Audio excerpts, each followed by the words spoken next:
Go live button. So let's wait for the stream to fire up all across the fruited plain of the internet. John Allen says, I called you a Fed. Well, you never know. You always got to be careful out there. I don't put it past anybody out there. I'm just waiting for, Bonnie to show up at my house with her FBI badge. Look who it is. Something like that happening. We'll just have to wait and see. Maybe Vientikis is in on it too. All right. Hey, it looks like the tubes are working. That means it's time for us to get started. Let's go ahead and do that, shall we? Hello, my friends, and welcome back to yet another episode of Watching the Watchers Live. My name is Robert Gouveia. I am a criminal defense attorney at the R&R Law Group, located in the always beautiful and sunny Scottsdale, Arizona. And today, my friends, we are talking about the exploitation of America. One of them is being done by Joe Biden, the president of the United States. He gave this little State of the Union thing that they do. It's always a big show. The speech is really, much ado about nothing because it is a dead Congress, right? He's a lame duck president at this point, but we are going to go through it because there's some fun stuff in there. And as usual, the speech is written. So as soon as he starts talking, the whole thing is available, and so you can read through it. What he says is not that consequential. The reaction is what is a lot more interesting. So we will go through some of Biden's speech. He had a couple interesting clips. One I thought really stood out was his immigration statement, because he says that he got 30 pounds of fentanyl. He's like, well, we got 30 pounds of this stuff. You go, congratulations, because that's what one person brought over in a knapsack. Very, very inconsequential, but it's interesting to hear him talk about his failures in terms of successes. So we'll go through that. We also had him introduce the MAGA terrorist known as David DePape, who attacked Paul Pelosi. He said that was all inspired by MAGA, which is an out-and-out lie. So we'll talk about that. We also have him saying that he's just getting started. People are wondering if this was the precursor to Joe Biden's announcement for 2024. We also had the big boo. You probably saw this clip, but we'll play it again. The Republicans were booing because Biden came out and said the Republicans had promised to get rid of Social Security and all of the entitlements. Of course, they would never do that. And so we'll go through that clip. Biden also got laughed at by the Republicans for finally admitting that oil is necessary. And there was a very interesting smooch that went on over there that a lot of people are scratching their heads over, between the vice president of, no, actually, these are the spouses of Joe and Kamala. So really weird. That's Kamala's husband, and that's Jill. All right, so we'll talk about all of that. Now, the Republicans responded. We've got Sarah Huckabee Sanders issued the response, and it was a good one. We've got a clip from her. AOC was out hitting the media. We'll listen to what she said about Biden's speech. And then we had this big what the F face from our friend Mike Lee over in Utah. What the heck is this guy talking about? And, a lot of people sort of felt like that. And so that was a fun clip. We had reaction from Ted Cruz and Marjorie Taylor Greene. And so we'll go through all of the reaction to the State of the Union, of course. But then really the big highlight of the day, and we talked a lot about this in our member-only stream this morning, was about this Oversight Committee. In fact, we watched some of that live this morning. Look at this here. This is Comer, who is actually pointing to the tweet with his gavel, his Oversight gavel, right? He's saying, oh, is this your tweet there, Yoel? Yoel, ex-Twitter executive, is this yours? And he's using the gavel, because he's just the man now. So he's doing that. Big hearing today, took many hours. We're going to just go through some of the highlights on the thing. We had the opening statement from Comer. It's a long one. It's about 7 minutes, but he sort of articulates, he lays out this entire cover-up in a nice way. So we'll listen to that. Then I want to actually spend some time going through all of the opening statements from each of these witnesses, because we don't hear a lot from them. And I had questions for all of them. I would have loved to have had 5 minutes with any one of them. And I was so frustrated earlier today with the lines of questioning that we saw. And a lot of this stuff was just sort of, speeches, as is typical. We always joke with these people, whether the Republicans are in charge or not, it's all just kind of a big show, and I get irritated when it's all just a big show. I'm tired of the speeches. I want answers, baby. I want names. I want to know what the heck happened here. So we'll give the floor to Jim Baker from the FBI, ex-FBI, ex-Twitter, and he's going to say, well, no, I mean, even though I spent 20 years in government, I'm not the government, and therefore we are not state actors. Press the wrong button over there. Therefore, we are not state actors. And so we'll go through his opening statement. Vijaya also came out. She was the ex-head of legal over there at Twitter. She had a statement. And of course, we've got Yoel Roth, who delivered his opening statement. Then we'll turn our attention over to the questions I've got queued up for us today. James Comer, which is a lot of fun. He's good at this. He's pretty good at it. So we've got AOC. She was hot, man. She brought out Donald Trump and she was, lecturing everybody about, we could be talking about abortion here, but instead we have to be bothered with this free speech nonsense. So we'll listen to her. Jim Jordan is always quite good at this stuff. We got 5 minutes of him or so, and he's good. He's going after them pretty aggressively. 2 clips from him. And then Lauren Boebert came out, and she'll round up the hearing for us today. So we'll mostly check in with the conservatives, but we've got one little bit from AOC, and we'll hear, of course, from the 3 people who are the subject of the inquiry, all in the second segment. So as you can see, my friends, we've got a lot to get to today, and it's going to be a good one. And so if you'd like to join in on the fun, head on over to watchingthewatchers.locals.com. We've got an awesome community over there. We do extra member-only streams, and we have some fun. Share memes, post good stories, comment on each other, and support each other throughout the day. So come on over there if you'd like to join us, watchingthewatchers.locals.com. Also, our friends over at Brickhouse Nutrition are the people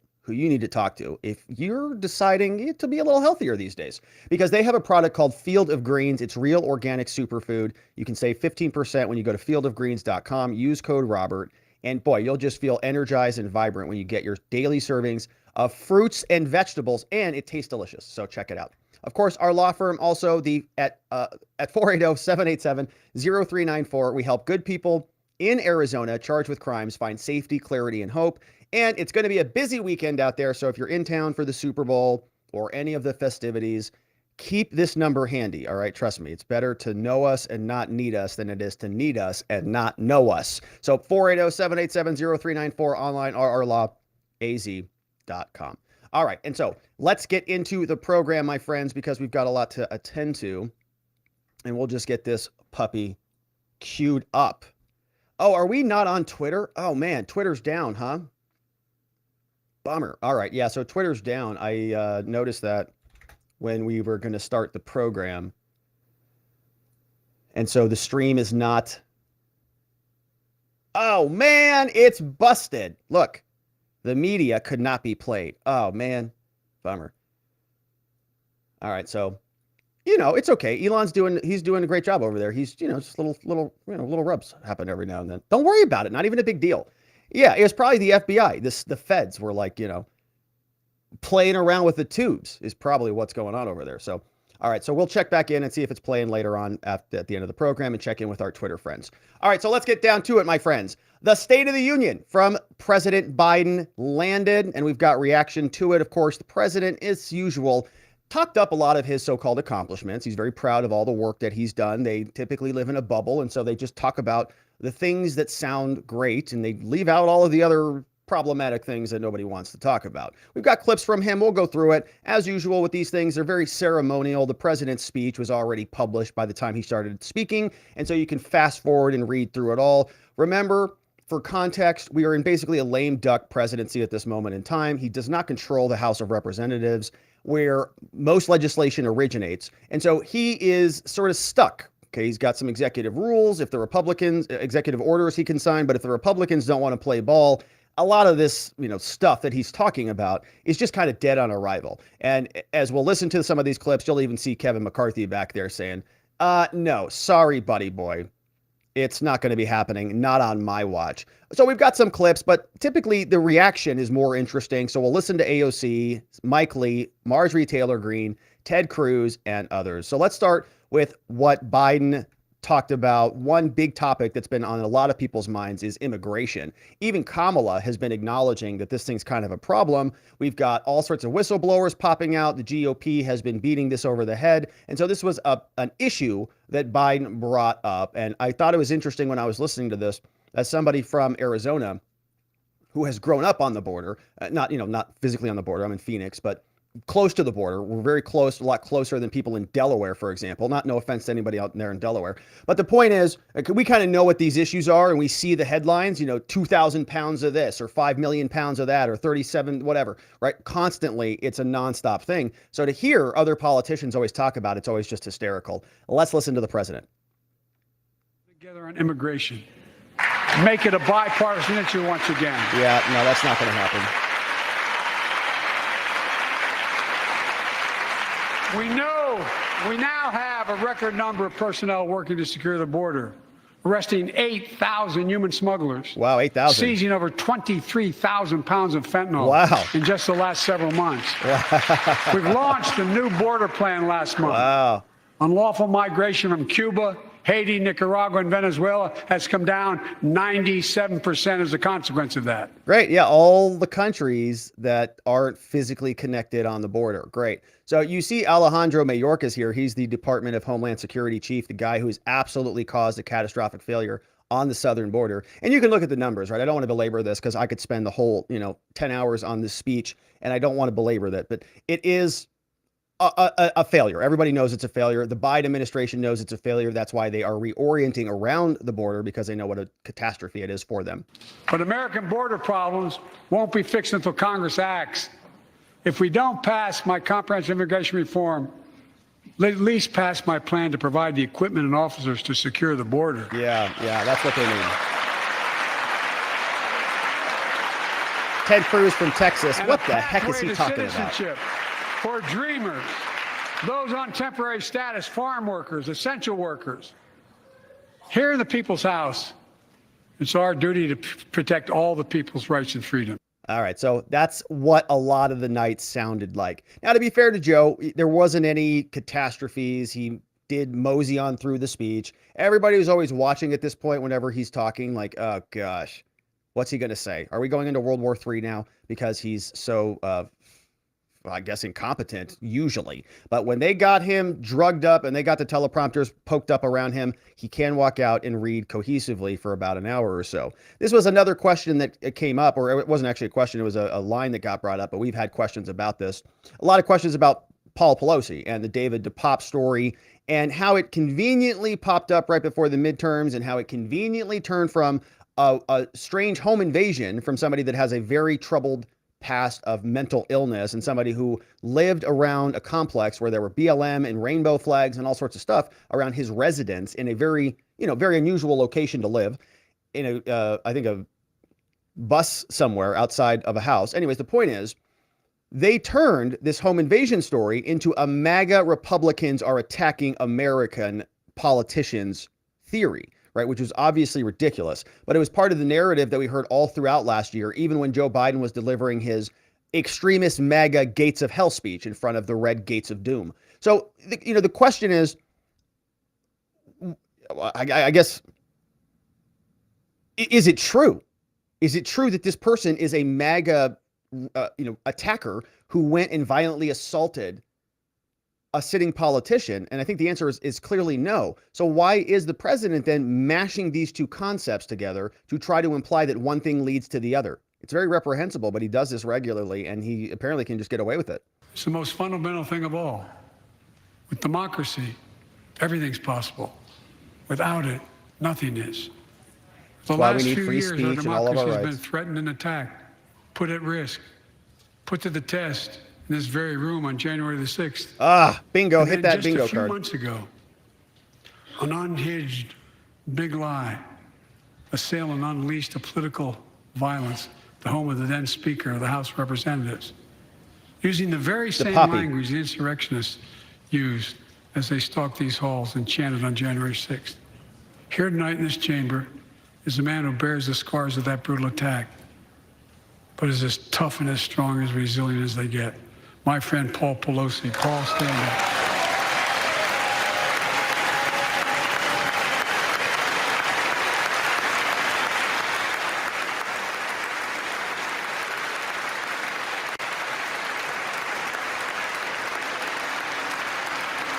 But such a heinous act should have never happened. We must all speak out. There's no place for political violence in America. We have to protect the right to vote, not suppress the fundamental right. Honor the results of our elections, not subvert the will of the people. We have to uphold the rule of law and restore trust in our institutions of democracy. You see how gross that is, that he just conflated that attack with every other legitimate criticism of any election or any issues with democracy, right? You see how that is? If you disagree with the Democrats on their voting strategies, well, then you're suppressing votes. You are apparently in cahoots with Trump and the big lie. And you're also basically responsible for a hammer attack on American politicians' husbands. How dare you? So you better just agree with everything we say, because you don't want to be a murderer, do you? We must give hate and extremism in any form no safe harbor. There's Kamala. Democracy must not be a partisan issue. It's an American issue. Every generation of Americans has faced a moment where they have been called to protect our democracy, defend it, stand up for it. Well, they all wrecked democracy a long time ago, and I'm not sure I really want their version of democracy, because it doesn't feel like democracy. You know, democracy needs certain things to function. One of them is free speech, which is why it's the First Amendment. But they always forget about that, and we don't need to rehash those arguments here. Now, a lot of people had questions about whether Joe Biden is running again. New polls have come out. Of course, you've seen them. Huge swaths of Democrats don't want anything to do with the guy. Of course, you know, Republicans don't either. Democrats are in a precarious position, because if they hit the ejection cord for Joe Biden, he flies off into the sunset.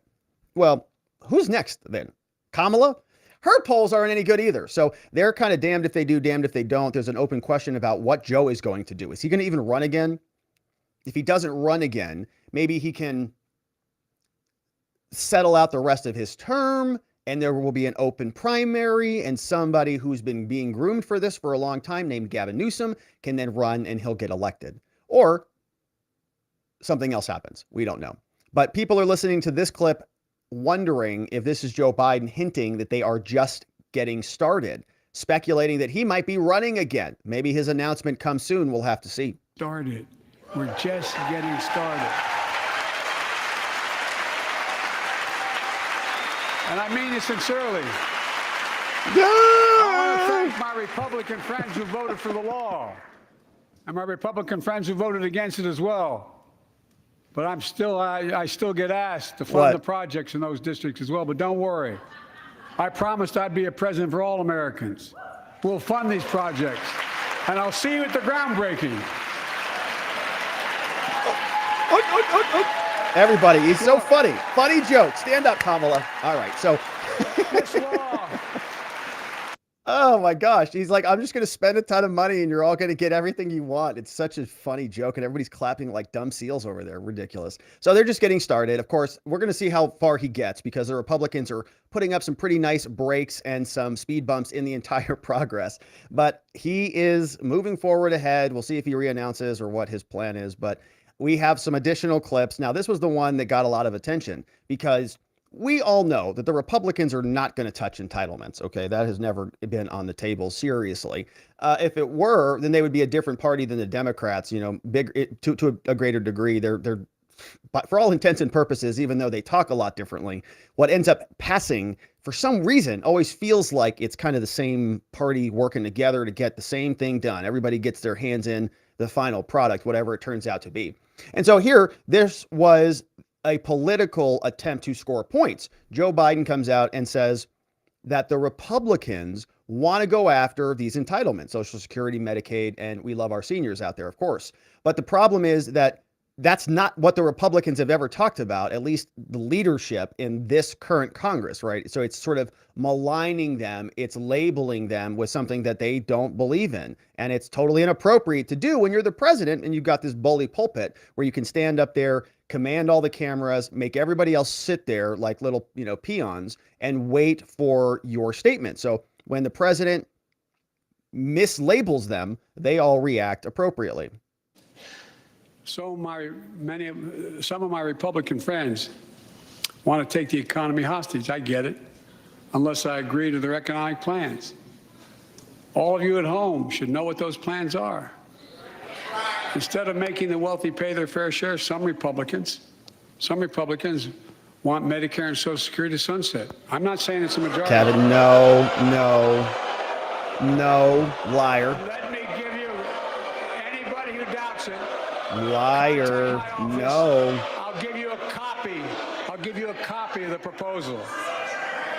That means Congress doesn't vote. Liar. Not true at all. Sneaky, sneaky Joe. Trust his word as a Biden, being very dishonest there. Knowing what he was doing, trying to skid that one through. He's trying to scare the seniors out there, man. That's inappropriate. They should not be doing that. So this was another fun clip. Now, of course, the Democrats hate oil. They don't want it used at all. They are chaining themselves to trees. They are wrecking famous artwork. They're all crying. They say the planet's going to be dead soon because they have no connection to actual reality.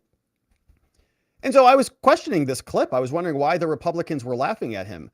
And here, let's listen to Joe first. Production. And when I talked to a couple of them, they say, we're afraid you're going to shut down all the oil wells and all the oil refineries anyway, so why should we invest in them? Yeah. I said, we're going to need oil for at least another decade. And that's going to exceed and beyond that. Yeah. We're going to need it. Production.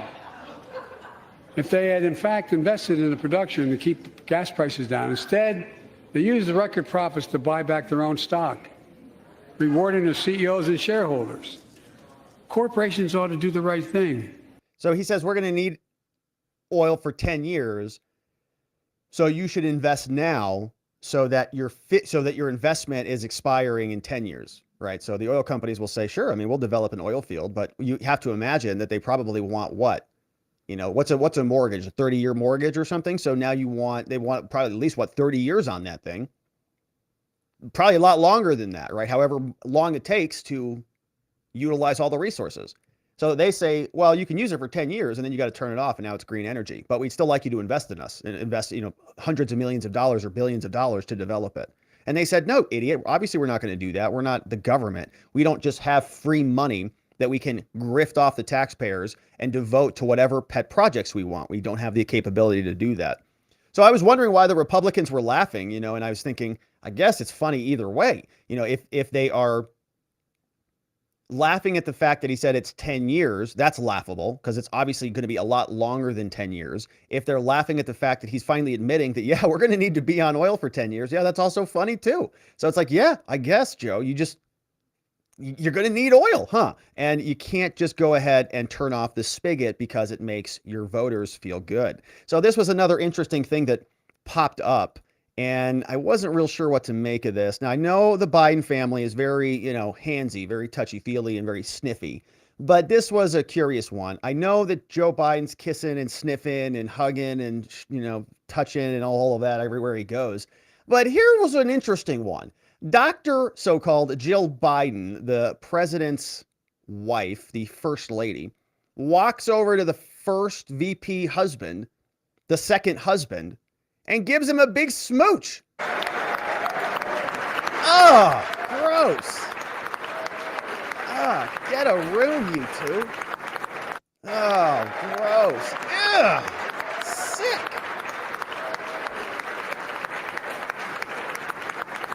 And don't they know we're in the middle of a deadly pandemic? They're spreading COVID germs all over the place. Well, hopefully they don't die.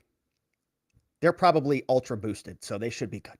All right, so we have reaction from the Republicans who are responding to this. Of course, we've got Sarah Huckabee Sanders came out, and her speech has been getting a lot of glowing reviews. Here's one little tidbit from it. Yet the Biden administration refuses to secure the border and save American lives. And after years of Democrat attacks on law enforcement and calls to defund the police, violent criminals roam free, while law-abiding families live in fear. Beyond our border, from Afghanistan to Ukraine, from North Korea to Iran, President Biden's weakness puts our nation and the world at risk. And the president's refusal to stand up to China, our most formidable adversary, is dangerous and unacceptable. President Biden is unwilling to defend our border, defend our skies, and defend our people. He is simply unfit to serve as commander-in-chief. Right on, Sarah Huckabee Sanders. So you can see she is delivering that speech. And, a lot of these responses are usually pretty terrible. I can't remember all of them, but I remember many of them. You know, we had the chapstick guy that one time, and we had remember that Bobby Jindal came out that one time and he talked to us like we were all idiots in 5th grade. You know, there's a lot of very strange things that come out during these responses, but Huckabee delivered a good one. Now, after Biden was finished, we heard reaction from, of course, the Republicans and the Democrats. As usual, AOC made her way out to the cameras, and so she hopped on with the media and Rachel Maddow's show, and she was very happy with what Joe Biden had to say. Let's listen to her. I was surprised by the president's remarks and his focus on reform, we're focused on justice, and really his focus on centering the families that have been so deeply impacted by police violence and police brutality, and really centering this discussion around reform.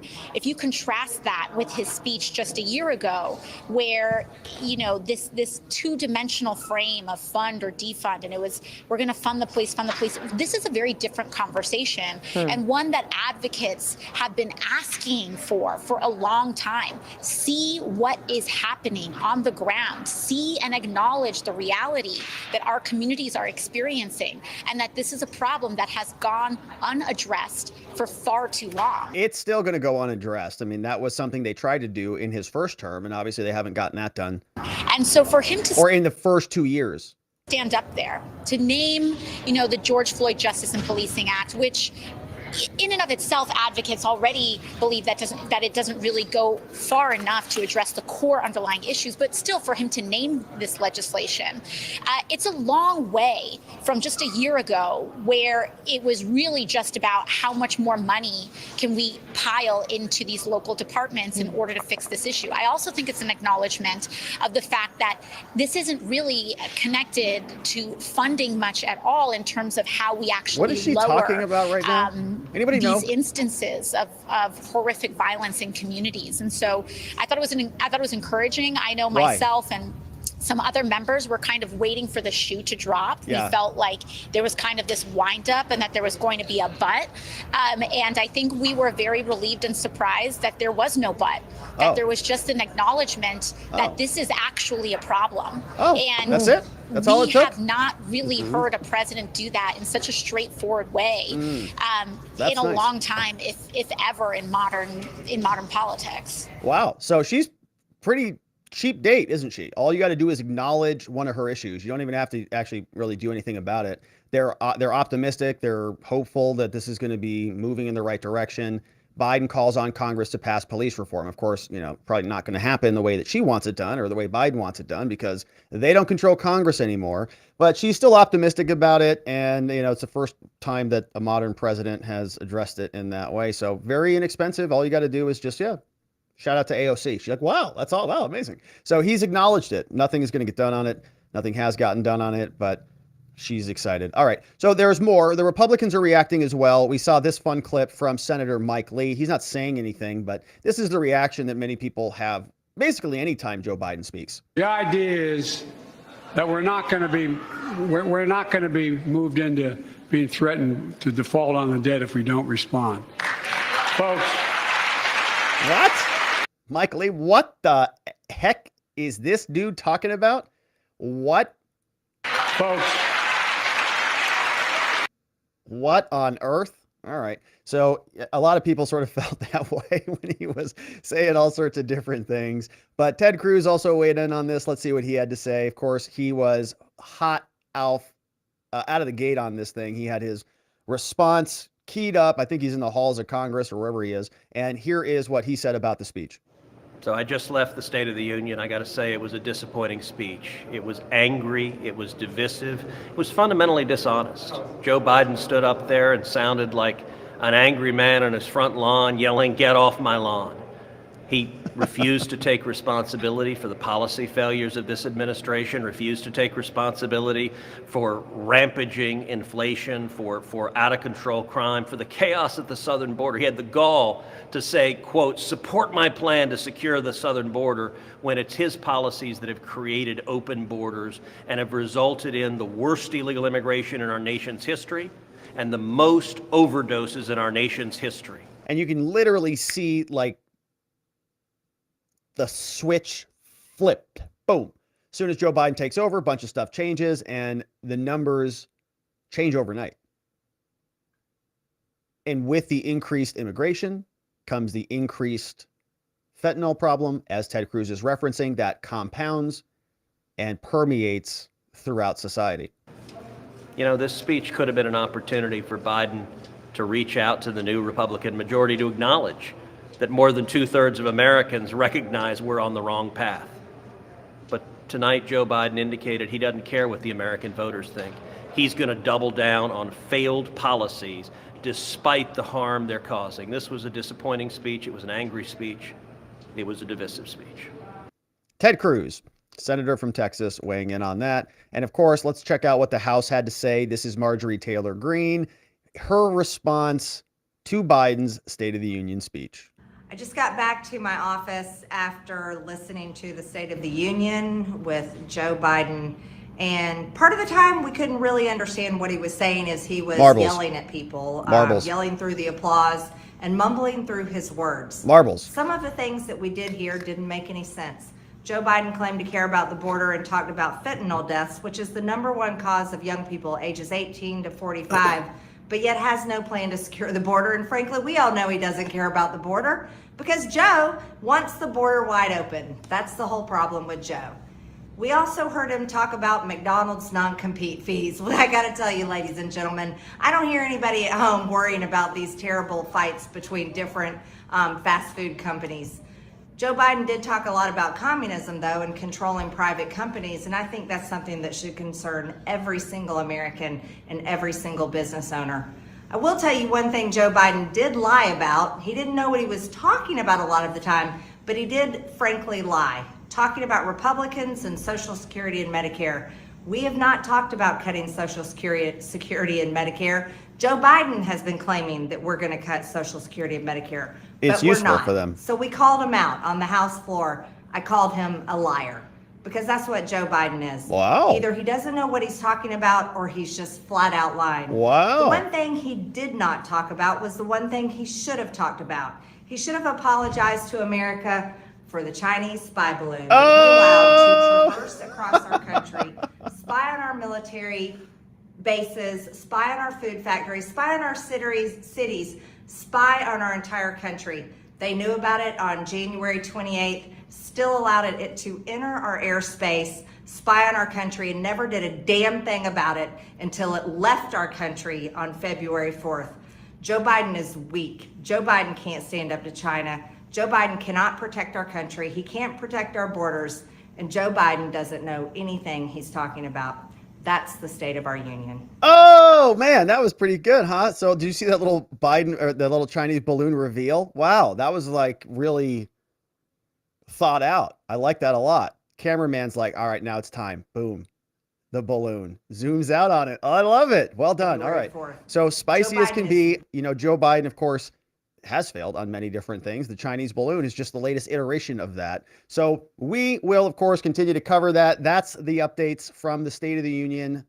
He says it's strong. You can be the judge of what you think about it. But of course, we'll continue to cover. Thank you for liking this video wherever it is you're watching it. And we'll look forward to seeing you on the next one. All right, my friends. Now let's turn our attention over to the Twitter files and the Oversight Committee because, boy, this is some good stuff, and let's get right into it. What is this little thing popping up on my mind map here? We're going to have to do a refresh here. Get rid of that. Sometimes these little artifacts will pop up on the mind map because we're doing too much mind map in here. They can't keep up with the program. We've got a lot to attend to. All right, so now it's back in business. Now let's get started. The Oversight Committee from the House of Representatives is interviewing the Twitter executives, ex-Twitter executives, and ex-FBI officials today in this video. We're going to take a look at several clips, one from each of the three witnesses that are the subject of this inquiry today. The first is James Baker, of course, ex-FBI, ex-Twitter. We've talked about him a lot on this channel. You may remember him from prior episodes called the Michael Sussman trial and others called the Twitter files. We also have Vijaya Gadde. She was an ex-Twitter head of legal. You may remember her from episodes on the Joe Rogan show when she was being interviewed across the table from Tim Pool. And we also have Yoel Roth. He was the star of the Twitter files. We've read a lot of his emails when he was sending messages back and forth, contemplating censoring Americans, oftentimes at the behest of the federal government. So those are the three witnesses. We have opening statements from Comer. Then we'll get questions from AOC, from Jim Jordan, and from Boebert. The highlights from the hearing, of course. The full hearing is very interesting. If you want to watch the full thing, you can find it on C-SPAN or on YouTube. But my question about this at the start of this hearing was, what is this going to be about? What is the subject of the hearing? What is the end game? What do they want to get out of this? If they just want a big, stupid show, I'm not interested in that. If they want to get names and contact information and emails, and they're trying to assemble a timeline and a chronology of what happened and when and who gave what to whom and how it all went down, that is what I'm interested in. And I really want to follow this back up the chain to the government, because remember, the government is the state actor here. They're the ones that put their big, disgusting boots on the necks of all of us and tell us what to do and how to do it, make us pay taxes and all sorts of other coercive things, like locking us down in our homes, severing our property rights, demanding that we inject certain things into our bodies, and other bad acts. Okay, I want to know how the government was involved. Twitter, for all their nefarious misdeeds and for all their complicity in this conspiracy, I don't enjoy what each one of these people have done. Yoel Roth, Vijaya, and Jim Baker at all. But if they are private citizens at a private company, that's a separate story. But we ask ourselves why the government was putting the pressure on them in the first place. And so I want this hearing to be about tracing it back up to the people who are responsible so we can get some actual answers. Let's see if we can get to the bottom of it. Now, James Comer is going to give us the opening statement, and he's going to lay all this out for us. What is the jurisdiction of the committee? What are they focused on? What is the end game? What are they trying to get out of it? Let's listen. For the purpose of making an opening statement. Today's hearing is the House Oversight and Accountability Committee's first step in examining the coordination between the federal government and big tech to restrict protected speech and interfere in the democratic process. Social media platforms are increasingly the place Americans go to express their views, debate issues, and gather news and information. These platforms are the virtual town square. Yes. However, many social media, especially when you're locked down, you can't even go out to the mall. You can't even go anywhere. You're literally locked down. Your town square is online now. Platforms are under the control of people who are hostile to the fundamental American principles of free speech and expression protected in the U.S. Constitution. Now, that's a separate point. Now, we have two people who are problematic here. One is, of course, the government. As I talked about, they are the state actors who put their big, disgusting boots on the backs of all of the rest of us, including Twitter, demanding that they censor, extending the government, making Twitter a state actor. But Twitter themselves, they also, in my opinion, committed fraud, right? Their product was information and speech. They were trafficking in speech and information. FTX was trafficking in monetary currency, right? In monetary devices. Drug dealers traffic in drugs. Twitter was selling information, and they were promising all of us in their congressional hearings and elsewhere, on their terms of service, on their website, on their everything they published about community guidelines, they were promising us that they didn't censor anybody. They said this was a free speech platform and that they were adhering and in alignment with the First Amendment principles. Turns out they weren't at all. They were censoring citizens based on government requests, and they were coming up with policies that adversely impacted certain groups of people. And all of that's been documented and released in the Twitter files. There's 15 of them now, and you can go look them up, right? Anybody could. Congress could. Everybody knows this. So in this case, the question is also about Twitter's fraud and their trafficking in a product that was fraudulent. And so they should be on the hook for that as well. We've witnessed big tech autocrats wield their unchecked power to suppress the speech of Americans to promote their preferred political opinions. Twitter was once one of these platforms until Elon Musk purchased the company a few months ago. Mr. Musk has pledged to end censorship that goes beyond the law. He has pledged to allow Americans' voices be heard, not quashed. In this hearing, we will examine the actions taken by Twitter prior to Mr. Musk's ownership. Good. Many of these actions were carried out by the witnesses before us today. Prior to Mr. Musk's takeover of the company, Twitter aggressively suppressed conservative elected officials, journalists, and activists. This includes shadow banning, locking accounts, and banning accounts altogether. Now, there's going to be a lot of different defenses that we hear from these witnesses, one of which will be about, well, I can't recall. Another one is, I can't hear. We heard a lot of that today. There's going to be more about, it's not my responsibility. Okay, it's kind of outside of my hula hoop. I am a very high level senior official, so I don't do any of the shadow banning, right? I don't do that stuff. That I don't have access to that tool. I don't have access to that tool. So it's sort of a bureaucracy defense. I'm an executive CEO defense. I don't do that type of stuff. So you're going to hear a lot of these different debates. Another one is going to be a definitional debate. So in this case, you just heard Comer use the word shadow banning. But Twitter never called it that. They would call it, visual depression or whatever, right? They come up with their internal language so that when Congress asks them a question, they don't know what that means, right? There's a communication problem. We talk a lot about this as A to B communication. If you want to be an effective communicator, A sends a message to B repeats the message to A and says, did you say what I think you said? A says, yeah, exactly. You've got it. That's a full loop of communication. What's happening here is Comer will say, did you shadow ban? And they'll say, no, we never shadow banned, but they're off on definitions because they're not defining terms. And so it's a very frustrating proceeding because it's going to be around and around we go. In fact, Twitter's previous management team deplatformed and suppressed not just conservative voices, but anyone whose opinion strayed from what they deemed acceptable. Opinions such as that students could and should attend school in person to curb learning loss. In the past, Twitter's leadership included previous CEO Jack Dorsey, claimed the company did not limit the visibility of certain accounts and tweets known as shadow padding. He said this in front of Congress in 2018. But we now know they did, even placing such accounts on search and trend backlists. Twitter's didn't call it employees that, make right? censorship decisions on the fly, often not following the company's own publicly stated policies. It worked hand in hand with the FBI to monitor the protected speech of Americans. Elvis Chan receiving sending millions emails. Of tax Delete this, dollars delete to do that, so. delete this. Twitter, under the leadership of our witnesses today, was a private company the federal government used to accomplish what it constitutionally cannot, limit the free exercise of speech.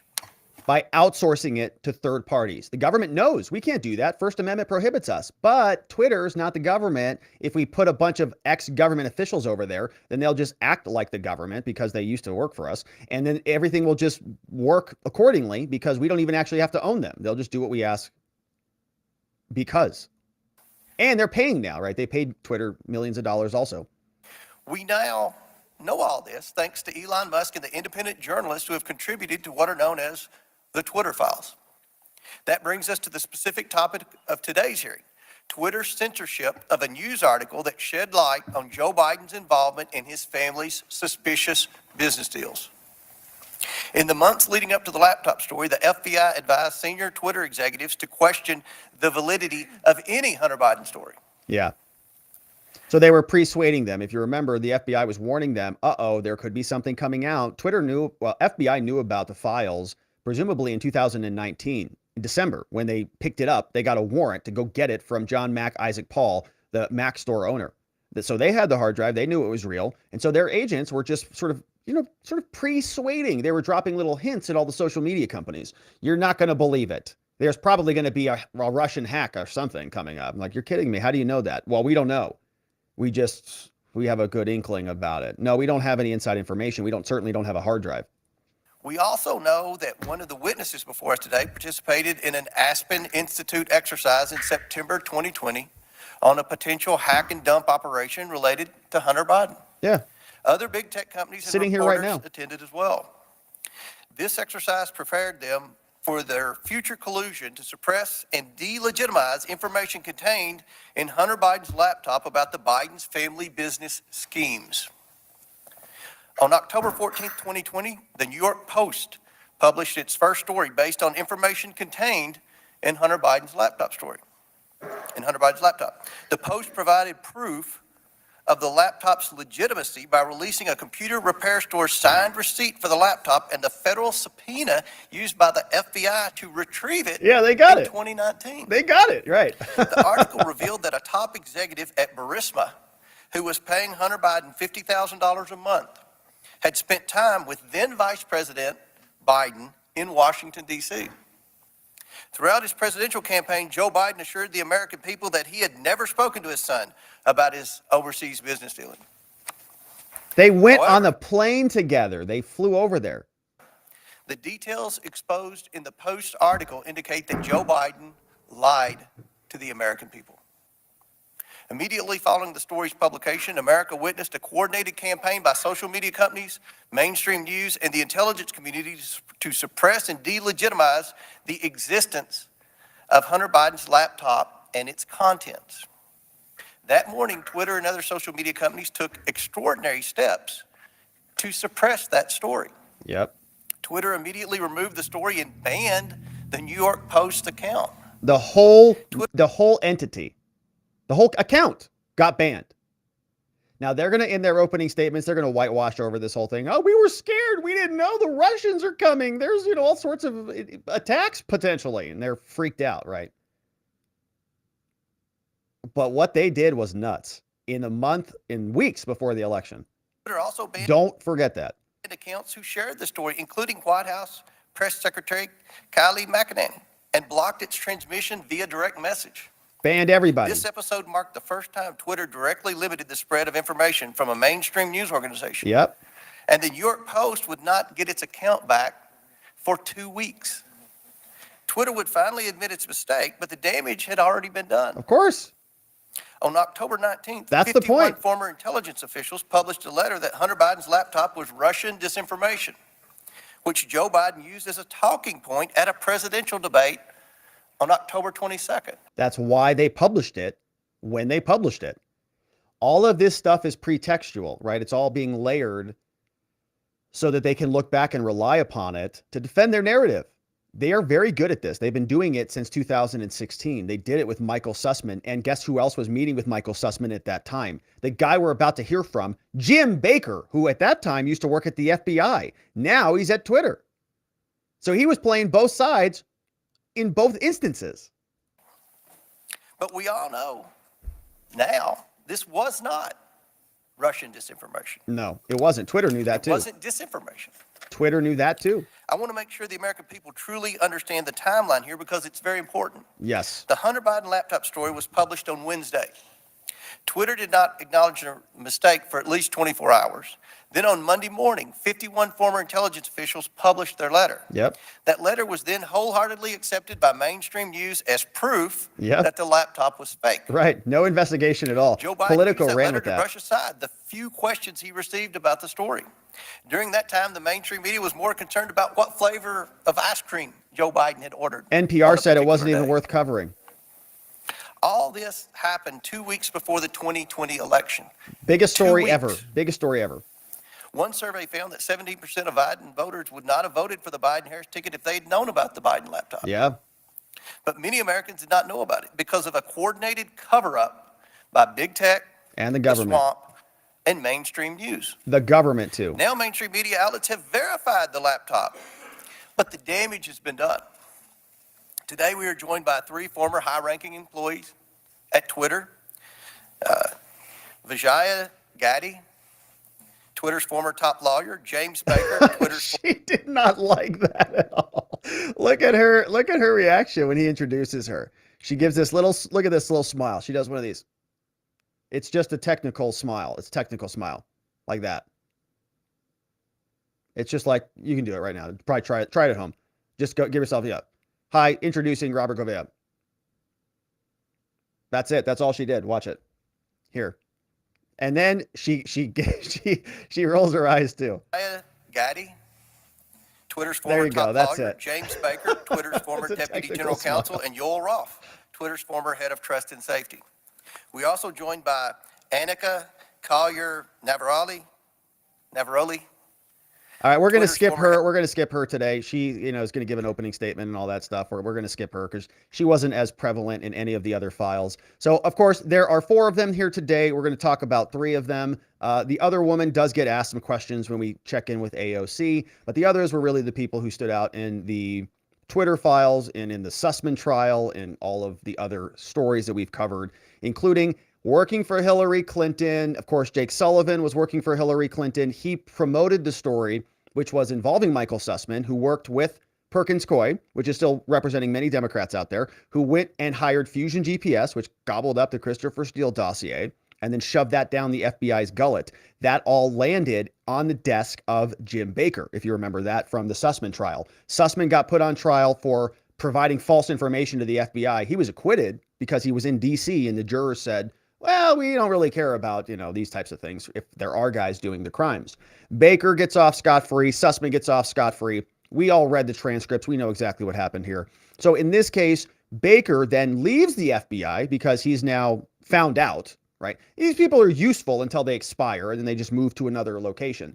So they don't care necessarily about the consequences because they have a safe landing spot, right? They don't, before they drop the bomb, they've got another place to go. So Baker, before he was blowing himself up at the FBI, he had a safe landing spot at Twitter, which was also essentially an extension of the FBI because they were acting as state actors and coercing them into doing their bidding. We saw all of that in the Twitter files. So we have a lot of questions from Jim Baker, okay? We have, this is one of the most, in my opinion, problematic individuals, or this sort of caricature of a person, this avatar. I think that he is symbolic of a much bigger, deeper problem in our government. It's sort of this amorphous relationship where these agents can just sort of almost become government, and they're government employees, lifers. Baker was there at the U.S. Attorney's Office for 20 years, whatever it was.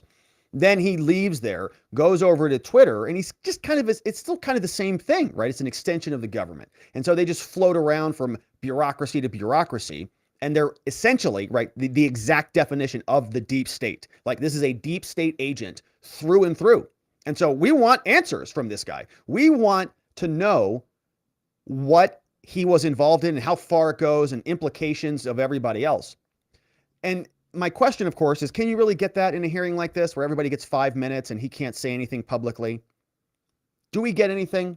Well, let's listen. He has a 5-minute opening statement. This is Jim Baker. Raskin and members of the committee, thank you for the opportunity to appear before you today. I hope that we will have a useful conversation about matters that are of great importance to the nation and spoiler alert, we won't. The world. My main goals for this statement are simply to attempt to set the record straight with respect to certain false assertions that have been made about me in public. Please do. Arena, and to offer a yes, suggestion please do. with respect to potential legislation in the area of social media regulation. Great. We'll save that As for later. The committee is aware, however, based on the advice of counsel, here I it is. believe in good faith that I'm constrained today by my legal and ethical obligations as a former lawyer for Twitter, see. as well as by certain non-disclosure agreements. There you go. So there you go. Spoiled, right? That's spoiled. I hope we have a very useful conversation today. I really do. I really want to talk to you. Clear all the air about all these wacko YouTubers out there, these watcher people who have been screaming about me for the last several years. We would love for you to correct the record too there, Jim. We're waiting here with bated breath. Unfortunately, ethical obligations. Oh, man. Don't you hate those ethical obligations and those non-disclosure agreements? Means you can't really say anything useful. Within those constraints, however, I will endeavor to respond to the committee's questions as fully as I possibly can.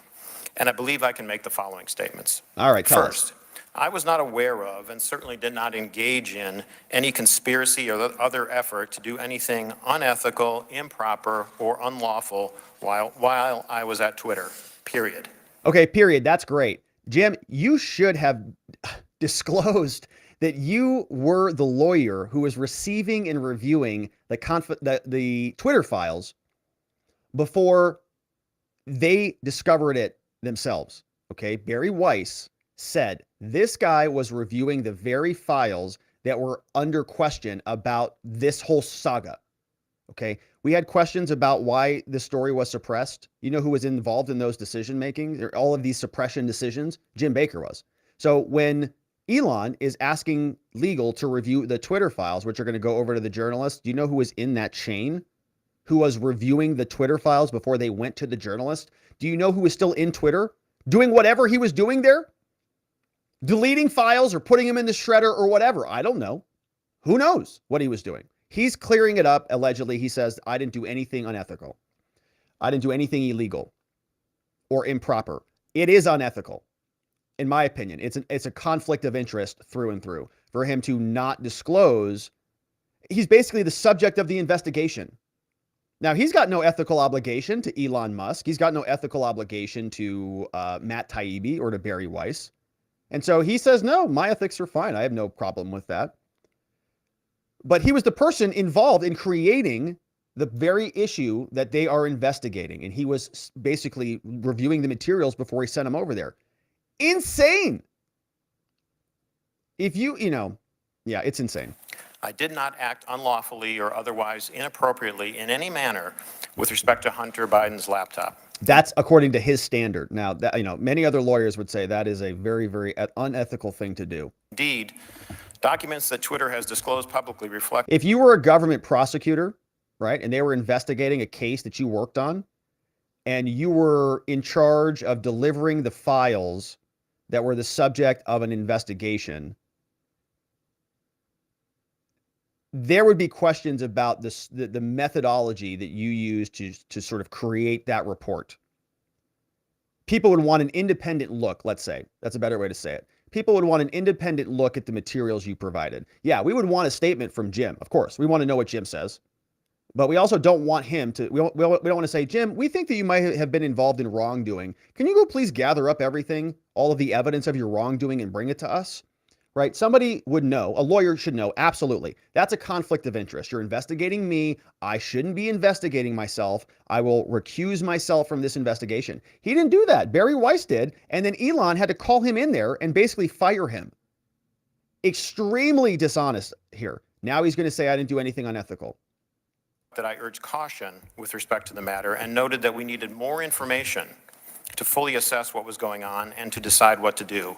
Hardly a surprising piece of advice from a corporate lawyer. Yeah, and again, another statement. So they're going to put up an email from him, and they're going to ask him about this email, and they're going to say, it seems like you wanted Trump to be suspended. You were asking this question. In other words, why is Trump's tweet still out there? And he's going to say, well, I was just asking a question. I was just wondering why it was still out there, like it was an actual inquiry. That's not true at all. He was asking why it was still up. He wants it to be deleted. So now he's going to reframe that, change the definition after the fact. Moreover, I'm aware of no unlawful collusion with or direction from any government agency or political campaign on how Twitter should have handled the Hunter Biden laptop situation. Yeah, no unlawful. All these very careful words. Even though many disagree with how Twitter handled the Hunter Biden matter, I believe that the public record reveals that my client acted in a manner that was fully consistent with the First Amendment. I think that the best reading of the law is that as a private entity, the First Amendment protects Twitter and its content moderation decisions. Yeah, they can censor whatever they want. I do not believe that the facts in the public record indicate that Twitter became a state actor, as that concept is defined under existing precedent, such that the First Amendment would have constrained it. Totally disagree. There's Elvis Chan, there's many others, even Twitter's employees, okay? Even Elon or Yoel and others. Elon released the files, but many of them have said, I think this is inappropriate. I mean, they're basically asking for this. They're telling us, we read through them all in the Twitter files. Adam Schiff's office was breathing down their necks. Censor this, censor that. They were very upset. And the Twitter employees felt like they had no choice but to comply. How can you feel like you have an option when it's the federal government, when it's the Intelligence Committee chairman breathing down your neck? That is state actor behavior. Jim Baker is just conveniently reframing it because this interpretation gave the FBI a ton of leverage. The FBI wants the minimal they want a really high bar in order for it to be state action, so that they have as much leeway as humanly possible. They can do basically anything because it's not actually the government. And he's picking that high standard. Now, unfortunately for us, that means that our free speech goes in the toilet because there's an inverse relationship between the two. Second, I believe that at all times I executed my duties and responsibilities to my client, Twitter, lawfully and ethically. At no time was I an agent or operative of the government or any political actor when I worked at Twitter. No, you To the contrary, just had a 20-year relationship with everybody still over there. I believe that I worked zealously and diligently within the bounds of the law in pursuit of my client's best interests. Third, I did not destroy or improperly suppress any documents at Twitter regarding information important to the public dialogue.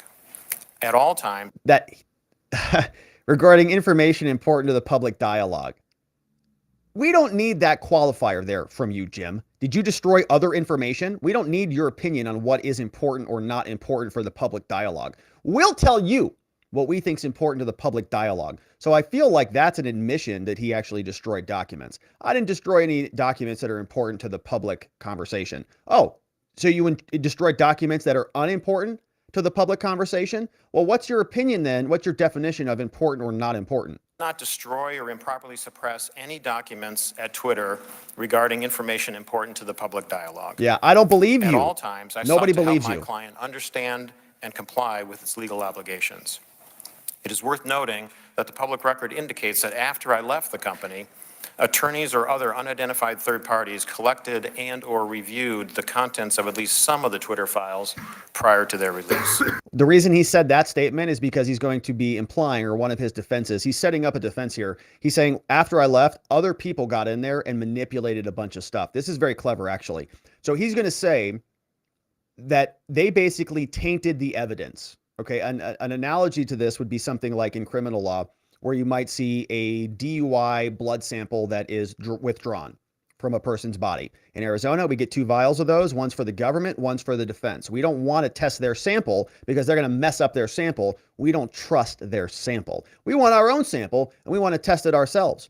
So what happened, right? What basically Jim is saying is, well, you know, somebody else tested the vial. There are all of these other journalists. Matt Taibbi's in there. Barry Weiss is in there. We've got Lee Fang in there. We've got Eric Schellenberger. All of these people have already tested this vial, and so they've contaminated it. You know, I don't even know what these emails show. I don't know what any of this stuff actually is communicating to you, Congress. After I left, it was one way, and now it's a whole different way. And so blame them if you have questions about any of the actual evidence. He's putting in a shield to sort of insulate himself from any culpability or liability. Fourth, Twitter disclosed publicly emails between me and Yoel Roth regarding one of Donald Trump's tweets about COVID. I do not have access to my Twitter emails, so I do not know if or how I responded to Mr. Roth. To the best of my recollection, I do not recall directing or urging him to take action with respect to Mr. Trump's tweet. So we have memory and access. Those are also going to be good defenses. He can't remember, and he doesn't have access to go see. Therefore, his ability to respond is limited. What I recall is that I asked him a question so that I could better understand how he and others were implementing Twitter's COVID misinformation policy. Asking questions and learning more about what a client's activities are is what I think good lawyers should do. And again, hardly surprising. Fifth, the Twitter files reference prior investigations of me. It is true that the Department of Justice investigated certain aspects of my conduct while I was employed by the FBI. Yeah, reprehensible. Related to the handling of certain information. Yeah, Sussman. Because I believe in the accountability for government officials, I cooperated with the department, including sitting for lengthy interviews. Eventually, the department closed the matter. No adverse action was taken with respect to me, and my security clearances while a government employee were never restricted because of the matter. Yeah, great. So the FBI investigated themselves and they found they did nothing wrong. Very interesting. Wow. Wonder how that happened.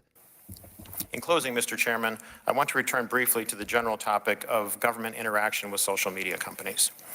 The law permits the government to have complex, multifaceted, and long-term relationships with the private sector. Law enforcement agencies and companies can engage with each other regarding, for example, compulsory legal process served on companies, criminal activity that companies, the government, or the public identify, such as crimes against children, cybersecurity threats, and terrorism, and instances where companies themselves are victims of crime. When done properly, these interactions can be beneficial to both sides and in the interests of the public. As you, Mr. Chairman, Mr. Jordan, and others have... Nobody's talking about those things or those activities. People are talking about the suppression of legitimate news stories and free speech in America. So it's a red herring. They're going to come always back to that. A potential workable way to legislate in this area may be to focus on the actions of federal government agencies and officials with respect to their engagement with the private sector.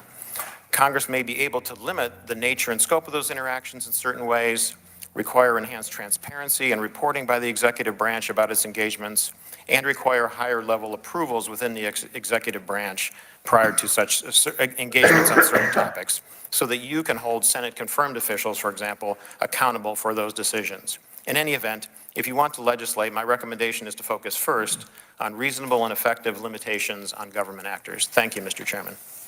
Thank you, Mr. Baker. I agree with that last statement on that, by the way. I do think that this should all be about government actors in one major effort. But there's another effort here, which is the Twitter officials who lied to Congress, lied to the American people, defrauded all of us. They told us that their platform enabled free speech and that they were working hard to suppress Russian bots and all of that stuff. None of that, well, a large part of that was not true or corroborated. They were suppressing people making jokes about voting on Wednesdays, stuff like that. They were getting emails from Elvis Chan and others and having regular meetings with the intelligence community about suppressing lists of people. Turns out a lot of those people on the list weren't Russian bots. They weren't doing anything nefarious. And this was the pressure of the federal government coming down to bear upon them. But Twitter was acting, wrongly in both ways. One, they were censoring at the behest of the federal government. They shouldn't have done that. They were also lying to us about what they were doing on their platform. They were defrauding us. The product was speech, and they didn't deliver. So the person who was in charge of a lot of these decisions was Vijaya Gadde. You heard her. She was on the Joe Rogan show, and she got sort of into it with Tim Pool when he was there. And she's very good, right? These people, by the way, I think are all very, very smart. I do not think that they are idiots. I usually think that about most of the Congress people who are doing the questioning. We'll see if that holds true. But these people are highly intelligent. I think they're highly, sophisticated in this. They have been plotting and thinking this through for literally years, right? I mean, they started thinking about this stuff after 2016. They thought, how are we going to take over social media, essentially, so that this Trump problem doesn't happen again? After 2017, it was the whole Russian narrative. They had to sort of configure these new trust and safety teams to respond to this. And so this has all been planned for a long time. They're not going to be thrown off keister here from a couple questions from some slick Congress people.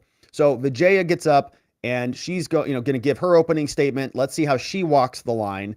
Baker did an excellent job walking that line. He sort of is just, saying, he's kind of addressing everything on his face and then saying there's not much else I can talk about. That's it. Let's see what Vijaya does for us. Chairman Comer, Ranking Member Raskin, and members of the committee, thank you for this opportunity to provide this opening statement. After a decade as a corporate lawyer, I joined Twitter in 2011 as the first member of the corporate legal team. In 2013, I was promoted to general counsel. In 2018, I became the chief legal officer and continued in that role until October of 2022.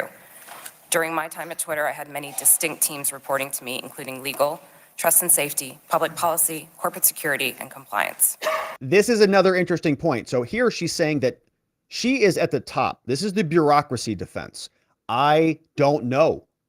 I started a long time ago. All of these new issues, they're relatively recently, and I was at the top at that point. So I wasn't actually censoring or blacklisting or suppressing or shadow banning anybody. No, I was just making some high-level policy decisions. That defense will come out in full force. I was drawn to work at Twitter because I was inspired by how people were able to use the platform and awed by its potential. For free Twitter speech. enabled anyone to hear directly from any individual instantly. Yeah, unless they're the sitting president and the people want to hear from somebody named Trump. At that moment, you don't get that ability. Yeah, Trump doesn't get the ability to communicate a message, but people like me and like many of you who wanted to hear from him and see what he had to say because he was the sitting president of the country, we weren't afforded that opportunity because these censors decided that it was too dangerous for us to learn what was coming out of his thumbs. It was reprehensible. She was awed by Twitter's original message, but for some reason, that awe left her when her political enemies came into the crosshairs. People from around the world were coming together on Twitter for an open and free exchange of ideas. Not anymore. Not in challenging 2020. and fulfilling. Not in 2020, it wasn't. After Jack Dorsey returned as CEO in 2015, one of his top priorities became what we called the health of the public conversation. This was based on customer research, advertiser feedback, Twitter's declining revenue, user growth, and stock price. Teams across Twitter were focused on making the platform safer, better, and more profitable. As an executive of the company, I also was responsible for helping to achieve the corporate goals set by Mr. Dorsey, and I was accountable to him, the board of directors, and ultimately Twitter's public stockholders. As we prioritized the health of the public conversation, we did not lose sight of what Twitter was for most people, a place to talk about their favorite things. Topics that animated the platform range from K-pop to the World Cup to video games and movies. We needed to ensure that differences of opinion would not cross the line, for example, into sending death threats to soccer players who missed important goals, distributing non-consensual intimate photos, or cyberbullying so vicious that it could compromise a teenager's mental Nobody health. wants any of that. Twitter's platform rules covered a wide range of conduct and changed over time based on new behaviors and harms on the platform and feedback from customers, regulators, governments, advertisers, researchers, and others. This feedback led to a principles-based approach, which we applied to an array of difficult yet equally complicated situations around the world. Until it got into politics. These rules were also benchmarked against industry standards. We all knew how difficult it would be to design, much less apply, one set of global rules for hundreds of millions of accounts that shared billions of tweets a week. While I was at Twitter, the company never lost sight of its deep commitment to promoting and defending free expression around the world. What? Look at this Gosar face. Oh, Gosar face. Oh, that was the perfect cut. That was the perfect cut. Shout out to the C-SPAN 2 camera guy. Oh, it's the perfect cut, and I just accidentally hit pause at the perfect time. I can't even take it. Okay, so, oh, so good. Perfect Gosar face. Oh my gosh. All right, let's rewind that again. You're going to watch this cut. She says that Twitter adheres to free expression around the world. That was the same, that face from Gosar is exactly how I feel. Never lost sight of its deep commitment to promoting and defending free expression around the world. Gosar. For example, to protect human rights defenders, we fought for the right of people to use pseudonyms on the platform. Oh gosh. We litigated in courts around the world. Shout out, I gotta stop. Just shout out to the camera angle switcher guy. He cuts over to Gosar with the face and he goes right back. That's outstanding. Amazing. Protect the rights of people to express their opinions, often defending them against their own governments who are acting unlawfully or violating international human rights. And we took extra precautions to ensure we scrutinized or challenged and never just acquiesced to government legal demands. Defending free expression and maintaining the health of the platform required difficult judgment calls. Most applications of Twitter's rules were fact-intensive, subject to internal debate, and needed to be made very quickly. We recognized that after applying our rules, we might learn that some of them did not work as we imagined and that we would need to update them. We always remained open to new information from our customers and critics regarding our policies and enforcement. At times, we also reversed course. Yeah. For example, on October 14th, 2020, the New York Post tweeted articles about Hunter Biden's laptop with embedded images that look like they may have been obtained through hacking. Oh, that's it. In It's the 2018, images. we had developed a policy intended to prevent Twitter from becoming a dumping ground for hacked materials. Oh, hacked We materials applied policy. this policy to the New York Post tweets and blocked links to the articles embedding those source materials. At no point did Twitter otherwise prevent tweeting, reporting, discussing, or describing the contents of Mr. Biden's laptop. People could There's and only a did little talk about censorship. the contents of Only a the little laptop bit. on Twitter or anywhere else. Just a little including smidge other of much censorship. larger Not too platforms, much. But they were prevented from sharing the primary documents on Twitter. Still, over the course of that day, it became clear that Twitter had not fully appreciated the impact of that policy on free press and others. Yeah, you're kidding me. You didn't realize it just a couple weeks before the election? You guys weren't sitting there in your office at Twitter HQ going, "Oh crap. This is really bad for our candidate." All of these libs aren't sitting around saying this is going to get Trump elected. Are you kidding me? Give me a break. As Mr. Dorsey testified before Congress on multiple occasions, Twitter changed its policy within 24 hours and admitted its initial action was wrong. Well, why did it take 2 This weeks for the policy account to come revision back? Immediately allowed people to tweet the original articles with the embedded source materials.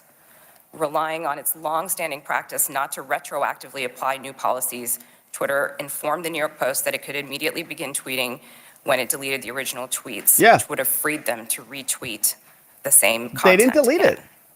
The New York Post chose not to delete its original tweets, so Twitter made an exception after 2 weeks to retroactively apply the new After policy 2 to the weeks. Post tweets. Yeah. In hindsight, Twitter should have reinstated the Post account immediately. Yeah, but it's okay though, because after those 2 weeks, the damage is done, right? We had the debate already took place. We also had the 51 so-called intelligence experts who are idiots, all dead wrong. They signed the letter, and so the media got time to sort of fortify the ground beneath them to make sure that this story didn't spiral out of control. And Twitter, as we know, is kind of the lubricant in the social gears of society in many ways, the news gears of society. And so if they can stop it from lubricating those gears, and then it's not going to work. The Hunter Biden laptop machine story is not going to work. And all of the rest of the media used Twitter's decision. Facebook piggybacked off Twitter. All of the media did. And then that gave them enough time to wait until the other pretext was set from the intelligence experts and they had everything they needed. There is no easy way to run a global communications platform that satisfies business and revenue goals, individual customer expectations, local laws, and cultural norms, and get it right every time. Still, while I was at Twitter, we worked hard every day to make Twitter a healthy platform and ultimately a healthy business. Thank you for your attention. I look forward to your questions. Well, you guys censored many Americans in the process, and it was disgusting and reprehensible. Now you're papering over it after the fact. We all know what you did, and nobody trusts you or believes you. So we have our final opening statement before we get into the questions. As I said, I want to make sure we give these guys due time and see what they're saying and see what their arguments and their strategies look like. Yoel Roth, the former head of Twitter's Trust and Safety, is next. His opening statement is a little bit shorter. Here's what he said. Thank you, Chairman Comer, Ranking Member Raskin, and members of the committee for the opportunity to speak with you here today. In nearly 8 years at Twitter, I worked in and led a division called Trust and Safety. Trust and Safety's core duty is content moderation, removing tweets that violate Twitter's terms of service, and suspending users who repeatedly break the rules. This work is sometimes dismissed merely as censorship, but it represents a key way that Twitter and other companies live up to their responsibility to keep the users of their products safe. Much of this work is uncontroversial. Take For those example, notes. taking down accounts That's that right. engage in child sexual We're going to come back to Lauren. She's going to blast them in a minute. exploitation or promote terrorism. The gray area of this work, though, is when trust and safety teams have to make decisions about so-called lawful but awful material, content that may be legal in many jurisdictions, but isn't something most people would want to experience. Think of things like posting someone else's home address without their permission, or bullying somebody for a disability or for how they look. That's great.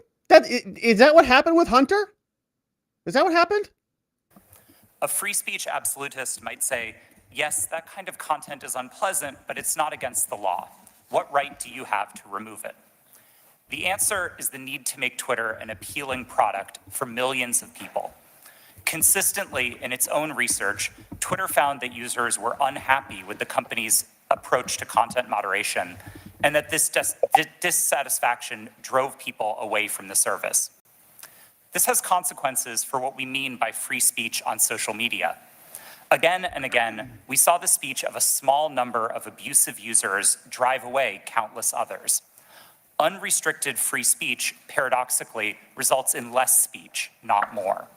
It was our job in trust and safety to try to... So we have to censor the bad speech to get more of the good speech. That's what he just said. We have to censor more bad speech to get more good speech. All right. And I guess he gets to decide what is bad speech, what's good speech. And again, nobody's even talking in this hearing about their other content moderation policies. Nobody wants all of those other horrific things they're talking about. What we're talking about is very generic political news reporting. That's it. About real factual stuff that happens. It happened to involve Biden and his son in a run-up to a very important election. Sucks for the Democrats. Totally sucks for all of these Twitter people. They're like, oh, man. Fortunately for them, they had tools. They had all different levers that they could get in there and manipulate so that they could get their end goal no matter what reality said, because they could manipulate reality. But nobody's talking, Yoel, about these other problems that you're so concerned about. People are asking why you censored something that was not problematic, that doesn't fall into any of those categories. It was perfectly legitimate, perfectly acceptable news reporting. The problem was it hurt your team. And that's the ethical problem. That's the conflict. Nobody has even, any real problems about the methodology on a lot of this stuff. People understand that these platforms do need to have some regulation to them. Okay. The question is about why you are applying them politically to certain political operatives in this country, political people, citizens, not even operatives, people who are just making jokes on Twitter. Strike an appropriate balance. But the importance of this work goes far beyond Twitter's business prospects and into the realm of national security. In 2017, I led the team at Twitter that uncovered significant interference in an American election by agents of the Russian government. Significant? Their mission was to stoke culture war issues on social media to try to further divide Americans. My team and I exposed hundreds of thousands of these accounts from Russia, but also from Iran, China. Also from Iran, China. I don't know why the video's glitched up here. Laptop story. In 2020, Twitter noticed activity related to the laptop that, at first glance, bore a lot of similarities to the 2016 Russian hack and leak operation targeting the DNC. And we had to decide what to do. And in that moment, with limited information, Twitter made a mistake. Under the distribution of hacked material policy, company decided to prevent links to the New York Post stories about the laptop from being shared across the service. Why'd you do that? I've been clear that in my judgment at the time, Twitter should not have taken action to block the New York Post's reporting. Oh, yeah. And just 24 hours after doing so, the company acknowledged its error. But the decisions here aren't straightforward, and hindsight is 2020. It isn't obvious what It's pretty obvious what you should have done there. the right response is to a suspected but not confirmed cyber attack by another government on a presidential election. Oh, give me a break. First of all, everybody had the laptop at that moment, and everybody followed the chain of custody directly from the Mac store owner, okay? And we had FBI information from the Apple store owner that the FBI came and got the thing in the first place. So the idea that this was all started from the Russians is just nonsense. They made that up. He knows they made it up. How do we know that he made it up? Because it's in his emails that we read through them in the Twitter files. I believe Twitter erred in this case. You did. Because we wanted to avoid repeating the mistakes of 2016. That is a very, very nice admission from him. The mistake in 2016 was not that they were not able to fight back the Russian misinformation attempts. The mistake in 2016 was that Donald Trump got elected. The mistake they don't want to make again in 2020 was getting Donald Trump elected again. And this true and accurate story that was leaked, that we all knew was true, that had perfect chain of custody, that we could follow back to the original source, that made sense, that was being corroborated in real time, it was suppressed. Not because they were afraid of Russian hacks. Give me a break. They were afraid of losing another election, and losing in the same way, committing the same mistake, not utilizing their platforms to protect American democracy in 2016. They didn't want to be responsible for that again. They know that they got yelled at after 2016 by a bunch of their friends at their Democratic cocktail parties who said, how could you allow this to happen? After 2016, all of the tech platforms started arming up, right? They were gearing up for war. They started preparing to prevent this from happening again, and misinformation and disinformation entered the zeitgeist, and we all have been living under the strong hand of censorship ever since. And so the basic job of trust and safety is to try to strike this balance between the harms of restricting too much speech and the dangers of doing too little. I'll be the first to admit that we didn't always get it right. Yeah. Even rare mistakes add up when you're carrying out content moderation at the scale of hundreds of millions of unique posts per day. Look, nobody believes it was an innocent mistake. If it was an innocent mistake, we could all give them a pass on it. This was a coordinated hit. They knew exactly what they were doing. They had a fake because they had a justification that they could trot out in front of us and say, oh, it was 2016 all over again. We were scared. We were listening to the FBI. They knew what they were doing. While I was head of trust and safety at Twitter, I strove to do this work with impartiality and with a commitment to the fair enforcement of Twitter's written rules. But whether it's me or Elon Musk or someone else in the future, someone will have to make choices about the governance of online spaces. Free speech is a good default. Those decisions should not be made behind closed doors or based on personal whims. You did that, Yoel. Your emails confirm that you were making these decisions behind closed doors that were not transparent to the rest of us, and you did it in collusion with the government. I hope that we can work together to find ways to bring greater trust and transparency to social media. And I look forward to answering the committee's questions about any of these topics to the best of my ability. All right. So another baloney nonsense statement from him. So we heard from 3 of these people who were really involved in what I think is one of the most egregious defrauding of this country of all time. You know, Bernie Madoff had money. FTX had crypto. Elizabeth Holmes had blood. Pick any scammer that you want.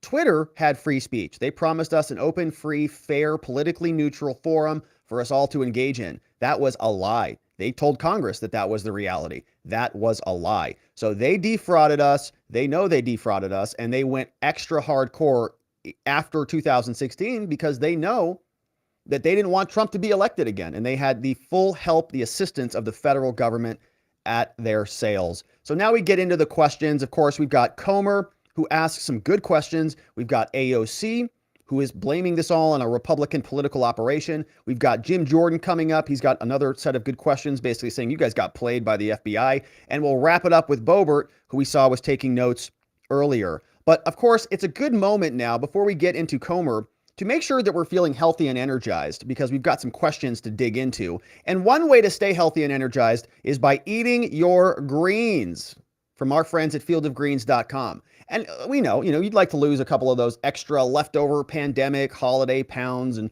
you've seen all the ads. How sick are you of those, right? The ads for weight loss, diet pills, and so on. You've been there, you've done that. We all have. They don't work. You know what does? Eating healthy, especially fruits and vegetables every single day. You do that, and I bet the weight would probably just fall right off. But I know vegetables, not a fan, and fruit and all that. Who's got time to prepare all of that every single day? Solution. Let's talk about Field of Greens, shall we? Field of Greens is a science-backed formula. Very specific fruits and vegetables you're not going to find in any other product. We know that proper nutrition reboots your metabolism so you can burn calories the faster and healthier way. Field of Greens is the only brand backed by a better health promise. Look, you're going to feel healthier, look healthier, but the greater proof is going to come the next time you visit your doctor at your next checkup and he says, wow, you've lost weight, whatever you're doing. You look fabulous. Keep it up.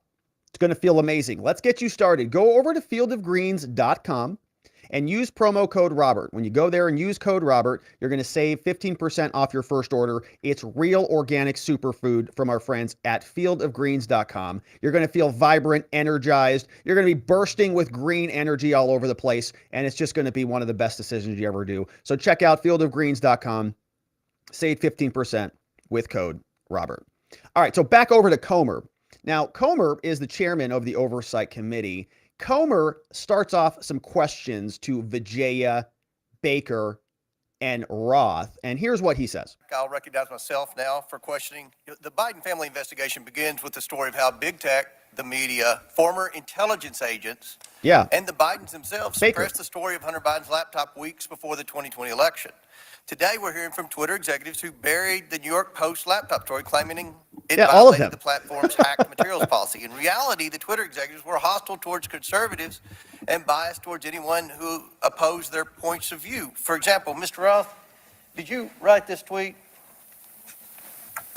I regret the language that I used in some of my former tweets, but yes, I did post that. So I want to just point this out. So I wanted to show you how awesome Mr. Comer is. Laptop story claiming it violated the platform's hacked materials policy. In reality, the Twitter executives were hostile towards conservatives and biased towards anyone who opposed their points of view. For example, Mr. Roth, he's pointing with the gavel. Is this you? That's power, baby. That's oversight, if you've ever seen it. He's picking up that gavel and he's saying, hey, buddy boy, you know who's in charge over here, huh? Did you write this tweet? That one right there. You right there? I regret the language that I used in some of my former tweets, but yes, I did post that. And I'll read the tweet so it's in the record. Yes, that person in the pink hat is clearly a bigger threat to your brand of feminism than actual Nazis in the White House. Yeah, so that's an interesting tweet from somebody who just said that he was monitoring all of this in a neutral, apolitical fashion, whatever his language was. No, we have policy-based decisions. He says there are actual Nazis in the White House, referring to Trump. Roth, do you think all conservatives are Nazis? Certainly not, sir. Huh, well, why'd you say What about that? the hundreds of people who worked in the Trump administration? Certainly not. Okay, well, what people in the White House did you think were Nazis? Follow-up question. Did Ms. Gadde or any other lawyer at Twitter ever tell you to take down that tweet? No, Twitter did not have a practice of restricting employees sharing their personal viewpoints on the service. Why didn't he ask him, who are you referring to in that tweet? Who specifically? Okay. Turning back to the laptop, Ms. Gadde, are you aware that Hunter Biden's lawyers, as recently as last week, wrote the Department of Justice about Hunter Biden's laptop?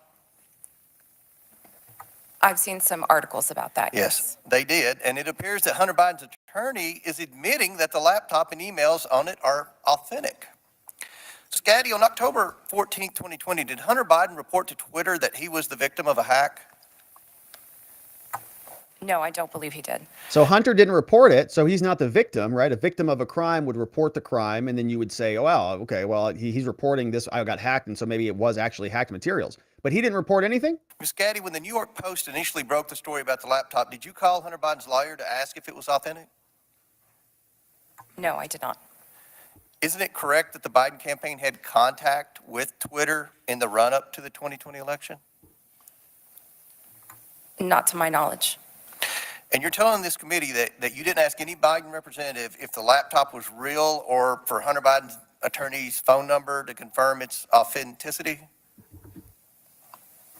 We did not speak to anybody related to that. Yeah, so they just made the decision of their own accord. They didn't have anybody complaining about it. They just said, damn, this story is bad for us, so we better just censor it right now. And they didn't even try to corroborate or investigate it at all. Mr. Baker, are you aware that the FBI had Hunter Biden's laptop since December of 2019? I'm sorry, am I aware of that now? Well, were you aware then? Then, no, I don't believe, sir, that to the best of my recollection, I don't think I knew. But you're aware now? I've heard that now, yes. Mr. Baker, did you call any of your contacts at the FBI to ask whether or not they knew if the material had been hacked? I don't recall contacting them about that on that day. Okay, so on that day, what about any other days? Did they contact you? Did you contact them? Did they contact you? Who else were you having conversations with at the FBI? Mr. Roth, Ms. Gadde, and Mr. Baker, it appears to me that you failed at your jobs. You were entrusted with the highest level of power at Twitter, but when you were faced with the New York Post story, instead of allowing people to judge the information for themselves, yeah, like you rushed free to speech. find a reason why the American people shouldn't see it. Because they didn't want you to see it. In a matter of hours, you were deciding on the truth of a story that spans years and dozens of complex international transactions. You did this because you were terrified of Joe Biden not winning the election in 2020. That's what it appeared. Yeah, it's true.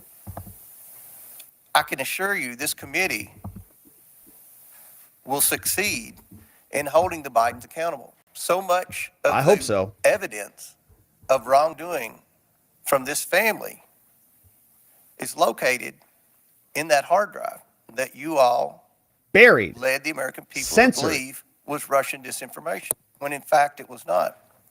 Now, I agree with Mr. Baker's opening statement. The concern for me is the level of involvement the FBI had with not just Twitter, but all of our social media platform companies. Right. Government actors. And I think it kind of goes in the opposite direction of where my friend, the ranking member, was trying to take this in his opening statement. This is something this committee should be concerned about. It's a free speech The issue. government doesn't have any role in suppressing speech. And that's something the media should be very concerned about. What if there's a conservative president that somehow cleans out our FBI and they put in conservatives Yeah. to suppress liberal speech? Yeah. And that's going to happen. That's something that should never happen. It is going to happen. Yeah, it shouldn't happen in America. It's disgusting that it is going to happen, but it is going to happen because if the Republicans don't do that, then they're going to go bye-bye, like they're going to die, right? This is the new blood sport in America, is we use every single tool we can to gain political advantage over our political opponents. And so the Republicans have to do it. They have to get in there and regain control over a lot of these institutions, or else they're going to continue to lose. And they don't want to do that. So there will be a response. The pendulum swings both ways. For every action, there's an equal and opposite reaction. The Democrats have commandeered a bunch of these institutions and weaponized them and turned them political. The Republicans are going to do the same thing too, or else they're going to lose everything, because it's hard to win when every other institution in the country has been weaponized against your political party. So they're fighting for their political life right now. I believe that with Comer and Jim Jordan and McCarthy, they know that. And this is their last shot to sort of make this change. So we have another clip here from AOC, of course. She is a Democrat, so she's going to be playing patty cake with them and ripping the Republicans. Of course, always a lot of fun. Let's listen. Appreciate also your generosity. I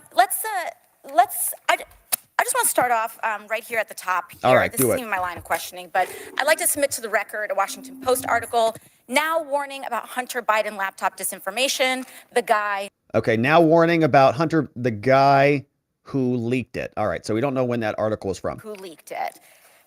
Here's the deal. Before I even get into my questions, I think that the story here with the Washington Post reporting is that what they're saying right here, when the New York Post first reported in October 2020 that it had obtained contents of a laptop computer allegedly owned by Joe Biden's son Hunter, there was an immediate roadblock faced by other news outlets that hoped to corroborate reporting, as many did. The newspaper wasn't sharing what it obtained. New York Post had this alleged information and was trying to publish it without any corroboration, without any backup information. They don't have to do that. They were trying to publish it to Twitter. They don't have to do that. Let them, and now they were upset. Yeah, they don't have to corroborate everything. They don't need to run it by a group of fact checkers, AOC. They don't need to fax a copy to your office and ask you if you approve your stamp of approval on this document. How many times does the New York Times publish a story that they don't release their sources about? How many times has the Washington Post, the same magazine, tabloid that she's referencing here, how many times do they publish something with anonymous sources that's not corroborated? And how many times have they been censored when one of their stories is very useful for a political team during the 3 weeks before an election? Never, right? Because it's insane. But they did that with this story. Nobody asks the New York Times to send a memo over to the Washington Post and CNN and MSNBC and get everybody to give a thumbs up on this. That's a prior restraint, man. You don't get to censor people before the story's published. It goes out into the public and we debate it there. If the left wanted to fight back against it and call it Russian disinformation, they could have done that on Twitter. They could have, the Washington Post journos and the opinion columnist over there, they could have written a counter to this story from the New York Post and said, those guys are idiots. It's the NY Post. What do they know? Those 50 so-called intelligence people could have still written that letter. That's the point of publishing stuff, is you get to dialogue about it. But she doesn't want that. She wants everybody to fact check things and I guess send a copy to her. I believe that political operatives who sought to inject explosive disinformation with the Washington Post. How is it disinformation? It's all literally true. It's actually his hard drive. He just turned it. He just proved it. He admitted it as he sent letters over to the DOJ. Couldn't get away with it. And now they're livid. And they want the ability to do that again. We are livid that you censored a legitimate story in a legitimate news article. They want the ability to inject this again. So they've Truth? dragged a social media platform here in Congress. They're weaponizing the use of this committee. Yes, we want to inject truth into the conversation, into the narrative. Yes, we are so evil. So that they can do it again. A whole hearing about a 24-hour hiccup in a right-wing political She's shaking operation. mad. That is why we are here right now. And it's just an abuse of public resources, an abuse of public time. We could be talking about healthcare. We could be talking about bringing down the cost of prescription drugs. We could be talking about abortion rights, abortion, civil rights, anything else, green energy, whatever else she wants to talk about. Free speech is at the bottom of the totem pole for old AOC. And now she's a fiscal conservative also, by the way. She wants to make sure it's an efficient use of government time. Did she hear what went on with the J6 committee just a couple months ago? How much time they wasted? It wasn't even an adversarial proceeding. At least she gets to ask some questions of these people in an oppositional hearing. The Republicans didn't even get that shot under the J6 hearings. rights voting rights, but instead we're talking about Hunter Biden's half-fake laptop story. It's not half fake. It's all true. It's all legitimate. It actually is his laptop. He confirmed it. I mean, this is an embarrassment. You should be embarrassed because you don't know what's going on. But I'll go into it. Ms. All right, Navarrete, cool. let's talk about something real. All right, let's do it. I'd like to show you a tweet posted by former President Trump about my colleagues and I on July 14th, 2019. It says in part, quote, "Why don't they go back and help fix the totally broken and crime-infested places from which they came? Then come back and show us how it's done. These places need your help badly. You can't leave fast enough. I'm sure that Nancy Pelosi would be very happy as quickly to work out free travel arrangements." Okay, so let me read this for you. She took it out of context a little bit. July 14, 2019, it says, "So interesting from Trump. So interesting to see, quote, progressive Democrat congresswomen who originally came from countries whose governments are complete and total catastrophe, the worst, most corrupt and inept anywhere in the world, if they even have a functioning government at all, now loudly and viciously telling the people of our states, the greatest and most powerful nation," and then her head cuts it off. And so this is the phrase that she's saying is problematic. So she says, Trump says, why don't they come back where they, why don't something, and they help fix the totally broken system. Okay, so that's the full tweet. Then come back and do on so-so. The rest of it says, I'm sorry, something so quickly. All right, so that's the specific language. She's going to ask about that language. And apparently this is this was in violation of the terms of service of Twitter. Why don't they come back and fix the totally broken something, right? So just, that's what she's talking. It took me a minute to understand what she was even referencing here, because I thought that this was going to be, medical misinformation or, a violent threat or something. But that was apparently the language that was in violation of the Twitter terms of service. A day or two after that, Donald Trump publicly incited, violence at a rally, targeting 4 congresswomen, including myself, saying, "Go back to where you came from." Ms. Navarrete, as I understand it, you were the most senior member of Twitter's content moderation team, or a senior member of Twitter's content moderation team. Wait, where is AOC from? Where is she from? Wasn't she born in like Brooklyn?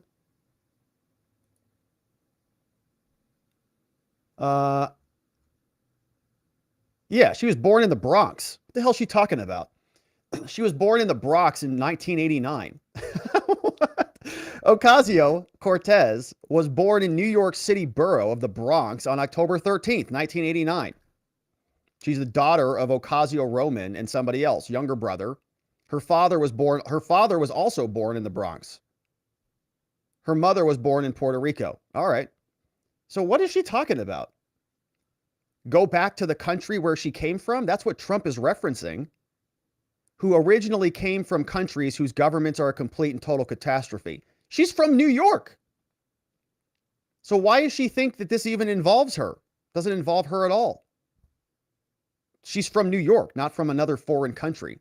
So he's not even talking to her. He's not telling her to go back where they came from. She's from New York. Go back to New York and fix New York, I guess. When this was posted. As part of your responsibilities, did you review this tweet? Yes, it was my team's responsibility to review these tweets. And what did you conclude?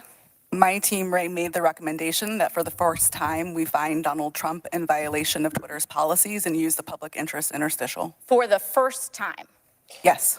And at the time, Twitter's policy included a specific example when it came to banned abuse against immigrants, as they specifically included the phrase, "Go back to your country," or go back to where you came from, correct? Yes, that was specifically included in the content moderation guidance as an example.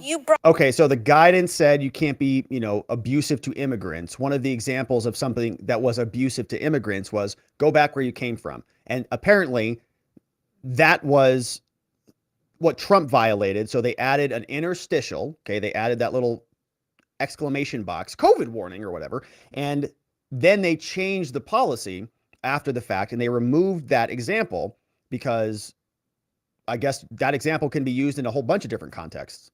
Brought this up to the Vice President of Trust and Safety, Del Harvey, correct? I did, yes. And she overrode your assessment, didn't she? Yes, she did. And something interesting happened after she overrode your assessment. A day or two later, Twitter seemed to have changed their policies, didn't they? Yes, that trope, "go back to where you came from," was removed from the content moderation guidance as an example. So Twitter changed their own policy after the president violated it in order to potentially accommodate his tweet? Yes. Thank you. So much for bias against right wing on Twitter. Okay, so the point she's making is that they are changing their policies to accommodate Donald Trump. When it sounds like to me, what they recognized was that example was not a good example. It wasn't anything that even was necessarily offensive that Trump said, right? It was just a bad example. So they just modified the example, and that's all. It's not the end of the world here. What's she freaking out about? Additionally, Ms. Navaroli, are you familiar with the account Libs of TikTok? I have heard of it from the news, yes. Mr. Roth, are you familiar with this account? Yes, ma'am, I am. Are you aware that from August 11th to August 16th, that account posted false information about Boston Children's Hospital, claiming that they were providing hysterectomies to children? Yes, I am aware of that and other claims from the account. And are you aware that this lie was then circulated by other prominent far-right influencers? Yes. And are you aware that all these claims, which I have reiterated were false, culminated in a real-life harassment and ultimately a bomb threat to the Boston Children's Hospital? Yes, I am aware. And this account is still on that platform today, isn't it? Regrettably, yes, it is. Despite inspiring a bomb threat due to the right-wing incitement of violence against trans Americans in this country, because they cannot let go of this obsession with fixating violence and inciting violence against trans and LGBT people, in addition to immigrants, in addition to women of color. This is a party that cannot pick on anyone their own size. What is she talking about? And they are trying to co-opt an entire social media platform and use the power of this committee and of Congress in order to pursue a political agenda. I yield back. Well, so AOC is just having a difficult time. She doesn't recognize this is a pretty important issue. You know, we have a lot of questions about how all of this generosity. Oh man. We got to do a refresh because I exited it out too quickly. But our friend AOC is having a difficult time. Obviously, free speech is a very important issue, and she doesn't think that. She thinks it's just something that's a lot less important than abortion and green energy, and says that Libs of TikTok, by investigating certain evil practices that are going on or allegedly going on or thought to be going on or confirmed to be going on or admitted to be going on by many of these places, shouldn't be investigated, and that speech should also be suppressed. So pretty amazing behavior from a congresswoman. And ultra shout out to our friend John over on John McGarvey. John McGarvey over on our locals dropped this one for us here, which I think is just very appropriate. Just perfect. Very handsome man. Very beautiful woman. It's basically, maybe they'll get together. You never know. Maybe they'll end up together. And that's what we'll have soon in 20-something years. Oh, gosh. All right. So that was AOC. And let's see what else we have here from the Oversight Committee, because there are additional questions. We now turn our attention over to Jim Jordan. He is the chairman of the Judiciary Committee, but he was making an appearance over here on Oversight. And Jim Jordan had a whole line of questioning for all of these Twitter execs. Here's what he said. Gentleman yields back. Chair recognizes Mr. Jordan for 5 minutes. Thank you, Mr. Chairman. Mr. Roth, did the government tell you that the Biden laptop story was fake? No, sir, they did not. Did they tell you it was hacked?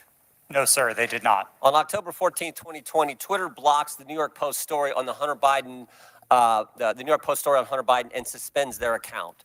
The night before, FBI Special Agent Elvis Chan sends you an email. The email says this: heads up, I will be sending a teleporter link for you to download 10 documents. It's not spam. Please confirm receipt when you get it. 2 minutes later, 6:24 p.m., you respond back, received and downloaded, thanks. What were those 10 documents? Twitter didn't give me access to my laptop, but Special Agent Chan can't answer has that. said publicly, and the FBI has confirmed that those documents did not relate to Hunter Biden, and that's my recollection of them. What did they relate to? My interactions with Agent Chan and with the FBI almost entirely focused on what the FBI called malign foreign interference, things like Russian troll farms and Iranian involvement in the elections. And election jokes. People who were making jokes, they also got looped into those tweets as well, because those are very dangerous. Not on any type of domestic Any of the activity. information on there classified? No, sir, I do not hold a security clearance, and so I would not have received any classified information. Who does hold a security clearance? I'm just going to second email here. I'm just curious about this. What I propose is that 30 days out from the election, this is another email to you from Mr. Chan. 30 days, we get temporary clearances. You pick who they are. Who were the people at Twitter who had a security clearance? To be honest, sir, I'm not sure, and we never ultimately followed through on this plan to get temporary clearances. Did anyone at Twitter have a security clearance? It's my understanding that at least some current or former employees did hold clearances, but I wasn't certain about that. Ms. Gadde, do you know if Other people had clearances. Remember in the emails, there was a conversation. You can see one came from Elvis Chan. He was suggesting that maybe they got clearances so that they didn't have to go through all of the red tape every time. They could just literally be like extensions. And Yoel had, I think, a regular recurring meeting with many officials from the FBI and the DOJ. They had a regular cadence between their communication, such that Elvis Chan went so far as to say maybe they even need security clearances. Now, that ultimately never happened. Somebody probably put the limit on that. They said, that's nuts. But others got it. anyone took up Mr. Chan's offer to hand out security clearances 30 days before the 2020 election? Not that I'm aware. So we don't know how many people had security clearances. No. Twitter, do we know? She Mr. doesn't Baker, know. Mr. Gadde, Ms. Gadde, anyone know how many people on Twitter had a security clearance in the 30 days prior to the election? I don't know the answer to that question, Ms. sir. Gadde? I do not know. Outside of Mr. scope. Roth, you don't know? No, sir. Well, how about the last one? Ms. Navaroli, do you Who know? would know? No. I mean, Who would know? Who was in charge of those decisions? Somebody give me a name. It seemed like the offer was to sort of just hand them out like candy. I just wondered who had them. No one knows? Okay. Anybody know who would have been in charge of that did so- decision? Who should we subpoena to get in here to get answer to that one? The FBI didn't tell you that it was fake, didn't tell you that it was hacked. And Mr. Roth, did the story violate your policies? In my judgment at the time, no, it did not. So that's why'd what you said. censor Said it? what I would propose, is you said it isn't clearly a violation of our hack materials policy, nor is it clearly a violation of anything else. Yeah, so why'd they censor So I it? think what a lot of people are wondering is if it didn't violate your policies and they didn't tell you it was fake, didn't tell you it was hacked, why'd you take it down? Because it hurt their candidate. The company made a decision that found that it did violate the policy. Yeah. It wasn't my personal judgment at the time that it did, but the decision was communicated to me by my direct supervisor, and ultimately, I didn't disagree with it enough to object to You know what I think happened, Mr. Roth? I think you guys got played. True. I think you guys wanted to take it deep down. We saw what the chairman put up. Actually, it's not exactly true. They were also playing, Jim. They weren't just innocent victims on the receiving end of this. They were thrilled to be able to censor this. They were looking for any justification they could find. The FBI gave them one. The FBI was playing them, but they were playing along. Where you said, everyone in the White House is a fascist. I think you guys wanted it to be taken down. Yeah, I think they did. You meet with these guys every week. We know that's been established in the Twitter files. You had weekly meetings with Mr. Chan and the run. And they were playing us too. They were promising us this was all a free, open, fair forum for us to engage in. Up to the election.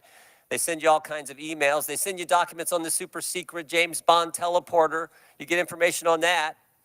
I think you guys wanted to take it down. I think you guys got played by the 100%. FBI. 100%. And that's the scary part. Because we had 50, this to me is the real takeaway. 51 former intelligence officials 5 days after Liars. you guys take down the Hunter Biden story and block the New York Post account. 5 days later, 51 former intel officials send a letter and they say, the Hunter Biden story has all the classic earmarks of a Russian information operation. Totally The fake. information operation was run on you guys. And then by extension, run on the American people. Yeah, they were And that's complicit the in it. concern. And to Mr. Raskin's point that you guys aren't bound by the First Amendment because you're a private company, okay, maybe so, but your terms of service don't have to comply with the First Amendment. Would that be right, Mr. Roth? They don't have to. No, they don't. You've said that as much in your testimony. No, they don't. My understanding of the First Amendment is that it protects people and businesses from government, not... Understand what I'm, in your terms of service. So here's what I want to know. Is this a violation of the First Amendment when the government, Mr. Chan, again, sending you an email saying, we think these accounts need to be looked at because they violate your terms of service? That's a different standard. So you got the government saying your terms of service, which don't have to comply with the First Amendment, but the government saying we don't think these accounts comply with your terms of service, please take them down. You see a problem there, Mr. Roth? Yeah, the government doesn't want to use their standard. They don't want to use their free speech standard, so they outsource it to Twitter. And Twitter Mr. Chairman, I'm complies. seeing a flashing red light. I'm happy to answer the question. Answer it. Do I think that that's a valuable use of the FBI's time? No. No. But I don't see in a request for review a problem under the First Amendment. No. Yeah, I sure do. I think yeah, they don't have any back. problems with that. No, because it's useful for them. They wanted to censor their political opponents. They wanted that story gone. So yeah, really, First Amendment be damned, man. They are the First Amendment. They get to control what is legal and illegal now in America. They're very excited about that newfound power. So our final clip on the Oversight Committee is from Lauren Boebert. Lauren goes after each one of these Twitter executives. Let's listen. Mr. Matt Taibbi, a respected reporter who published much of the Twitter files, said, quote, Twitter's contact with FBI was constant and pervasive, as if it were a subsidiary. Yes. Now, I want to better understand They why were. he would suggest that. Because they were. Mr. Roth, while at Twitter, how many meetings did you have with the FBI? Can't remember too many. I couldn't say for sure, but I would More say than 10? That's a More reasonable than 20? estimate. I couldn't say for sure. Okay. More than 50? That seems a bit high. Many meetings with the FBI. Okay, so once a week for how long? Or once a month? Once every 2 weeks? So you've got 20 to 50. 50 would be, let's say, every 2 weeks. That would be about 2 years. Yeah, that might be that's probably. I'd like to know what that number is. I don't think 50 is high. FBI. Well, we know how many FBI agents worked at Twitter while you were there? I don't believe any active FBI Former agents. FBI agents. How many worked there while you were there? Former. I'm aware of perhaps 2. Baker well, we know and somebody of at least else. 9, because they started the BU group chat. BU for Bureau. Now, Mr. Roth, did the FBI ever read that ask in you the to share files. information like users' communication data without going through proper legal channels? No, they did not, and I would have refused if they had. That's correct. I see that you denied Agent Chan's request for access to Twitter's data feed. What's sick isn't that you would deny it. It's that the FBI would even ask you for the private data of American citizens without going through legal channels of the law. It's disgusting. They know better than that. They know they have constitutional prohibitions against any of that, but they outsource the actions. Now, I want to remind you, Mr. Roth, that you are under oath. Did the FBI ever ask you to do anything that was illegal or questionably legal? I'm not a lawyer, but certainly not to the best of my recollection or knowledge. Now, He's not from going the to admit hearing to any that criminality. Been a part of today. It's almost impossible to tell where the FBI ends and where Twitter begins. We have Mr. Baker here, a former FBI agent, and there seems to be a revolving door between the FBI and Twitter itself. Even Mr. Baker said that there was no collusion with the federal government and Twitter. But Mr. Baker, that's you. You are the collusion between the federal government and the FBI. Yeah. Now, this is such a problem because we're seeing censorship all over. Mr. Roth, Ms. Gadde, did either of you approve the shadow banning of my account at Lauren Boebert? Ooh. Yes or no? No, I did not. Not to the best of my recollection. Who Well, let me did? refresh your memory, because on March 12th, 2021, and Mr. Roth, I know you looked at it because Fascist Twitter 1.0 had a public interest exceptions policy, which means for members of Congress to be shadow banned, it had to go before you, Mr. Roth. So I'll ask again, did you shadow ban my account? Yes or no? Oh. Again, not to the best of my recollection. So Yes, the you answer did, is, buddy. Mr. Roth, yes, you did. I Yes, found you out did. last night from Twitter staff that you suppressed my account for this tweet. It's a freaking joke about Hillary Clinton being angry that she couldn't rig her election. It's a joke. But in response, being the sinister overlords that you all are, you placed a 90-day account filter so I could not be found.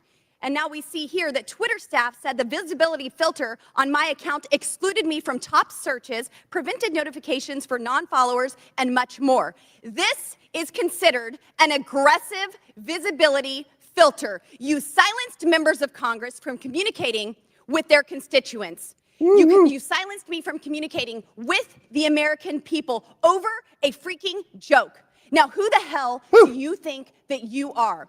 Election interference? Yeah, I would say that that was taking place because of you four sitting here. The Hunter Biden laptop story was suppressed. A sitting member of Congress suppressed.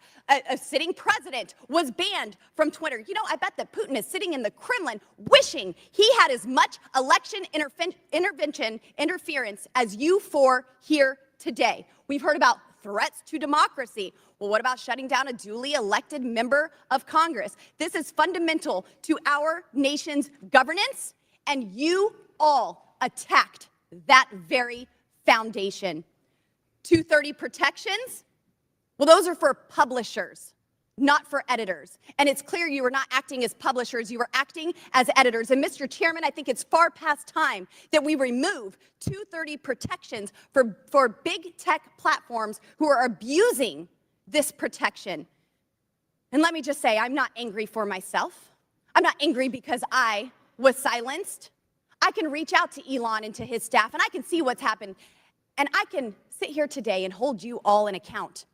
I am angry for the millions of Americans who were silenced because of your decisions, because of your actions, because of your collusion with the federal government. They can't reach out to Elon. They can't sit here today and hold you into account.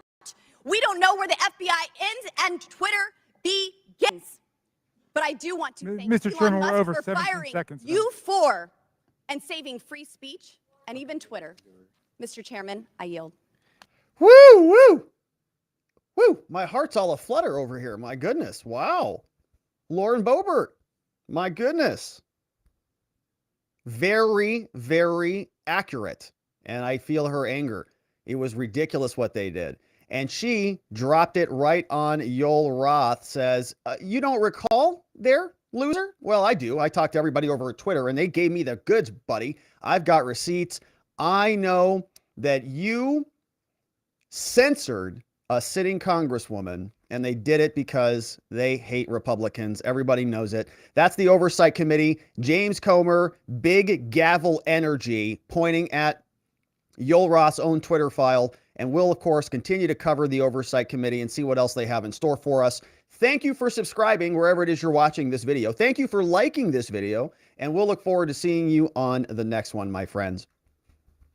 All right, my friends. So we have covered a lot of good ground today. Of course, the Oversight Committee. We also got ourselves up to speed on what happened at the State of the Union last night. But now it is time to hear from you and to see what you have to say over from our friends at watchingthewatchers.locals.com. And of course, some of those very nice super chats that came in on YouTube. And I saw our friend Zulu submitted 10 gifts, 10 membership gifts to our amazing community. And so Zulu, thank you very much for doing that. Very generous of you.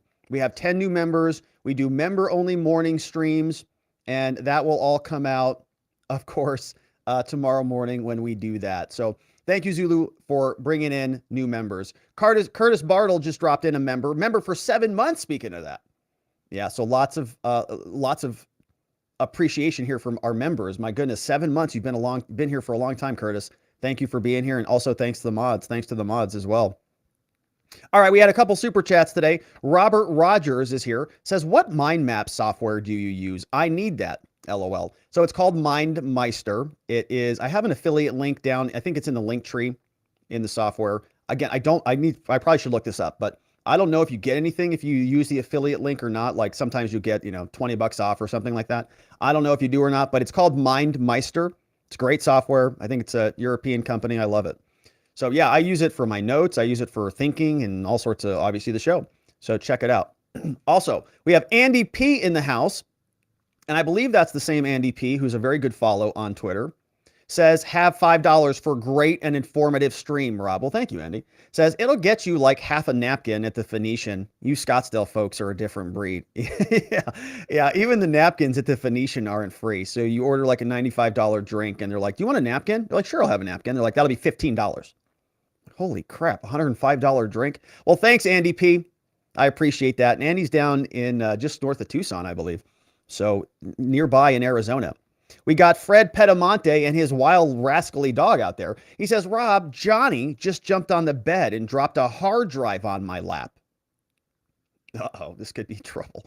It says HBLT on it. I wonder what that can mean. HBLT. Happy birthday, Lieutenant Tom. I don't know. Maybe it could be that. Happy birthday. I don't know what it is. HBLT. I don't know. You know what I would probably do? Just plug it in. Look at it. Just see what's in the hard drive. Yeah, just look at it. Just pull it up there. You'll probably find some interesting stuff on there. You'll probably have a fun weekend on there or whatever's on there. Good luck, though. Hopefully it doesn't ping the FBI. All right, and so that's from our rascally fellow friend, Fred Pedamonte, and all of our other friends on YouTube. We're grateful for those. John McGarvey also gifted some memberships. So our memberships on YouTube are getting a little bit more activity over there. So we do member-only live streams in the morning. We multi-stream on locals, and we multi-stream on YouTube for our members over there. And so the member chat on YouTube is getting a little bit more filled because we have people gifting members. And so thank you to Zulu today. Thank you to John McGarvey, who just submitted another one for 10. So we're going to have a lot more people tomorrow when we have our member-only chat. And Locals is very unhappy about this. They're saying this is ridiculous. This is totally offensive. So, of course, you know, shout out to all of our Locals chat over there, too. Locals is really kind of the home base. You know, memberships on YouTube are great. Locals is the home base because there are some things that I can't put on YouTube that only go on Locals. So wherever you want to join, I appreciate it. Just pick one. I love everybody. But all right, so that was from YouTube. Let's see what we have on Twitter. Is Twitter working again? Let's see if it is or not. See if we got any comments on this on the stream. It looks like we do have some activity over here. All right, yeah. So we do have some activity. Let's see what we've got here. Oh my gosh. Yes, we've got some good comments here. All right, so this one came in from James Pepper. Says, explain why in 2020 I was removed from Twitter for a week during the election week because I posted the New York Daily News article on the laptop. I don't know. Yeah, it's a good question, James. I don't believe anything they said. I think that they were censoring people all over the place. V says AOC has gone completely. And by the way, you know, if you're on Twitter and you want to like follow other watchers on the show, this is a great place to do this, right? So go follow these people. All right. So James Pepper is over on Twitter. Vianticus Prime is on Twitter. AOC has gone completely crazy. She's actually worse than people I've met when I was locked up in a cracker factory. This is not hyperbole or exaggeration. So AOC V literally worked into a cracker factory, which is really good. All right, Donna is here. Says, I've been watching Twitter from from the beginning. We had 13 people at one point. Out of control, absolutely madness. This one came in from Paul Minot. And this is the Liver King. The King says, greens are for Dems. Eat your liver. So he's saying, don't eat your greens. Eat your raw liver meat. Although, you know, my understanding is that guy is not really eating liver either. You know, if you're being honest about it here, I don't think he's eating only liver over there. He's also got some other stuff going on. Here's a meme that came out from Donna. Says, Miss Gadde is saying the thing. And then Mr. Gosar, we have the Mr. Gosar meme. That got me so off guard. I was laughing hysterically. I mean, that was just hysterical. It's his face. That's exactly how I was feeling when I was listening to her. I was thinking that's exactly how I feel. Hilarious. CA Human is in the house. We got Danny Williams is here. Says the mind wobbles. I watched Biden last night and the Oversight Committee today. My head hurts. Prita says the best part, the Gosar face and Robert's impeccable timing of pausing at that perfect cut shot. It was outstanding. It was perfect. I couldn't have timed it better if I tried. All credit goes. Totally a keeper shot. Keep the great live vids coming. I couldn't have timed it better if I wanted. I was going to respond to her. Like she had just gotten done rambling about, free expression and all that. And I was hitting pause, about to blast her. It was Paul Gosar. It was Paul Gosar face. It feels exactly what I was about to say. It was just perfect. All right. So thank you for capturing that one. We got Tabletop Joe.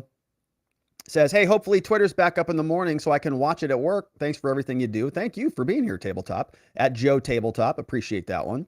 Adam says, hold government's feet to the fire. They're all in cahoots. And this one came in from Omnipotent. And this one looks like it's Joe Biden blowing up the Nord Stream pipeline, which is probably not all that inaccurate. All right. And so those are from our friends over on Twitter. And I think I'm going to do one final refresh to see if I missed anything over there. We got that one from Paul Mino. Yeah, we got that one. I think we got them all. All right, so those are our friends on Twitter. And yeah, Twitter just crashed again. Look, it just literally just crashed right again. See that? As I'm looking at it in real time. So, it's okay. It's Elon's having some growing pains, man. It's growing pains. He's got some stuff to attend to.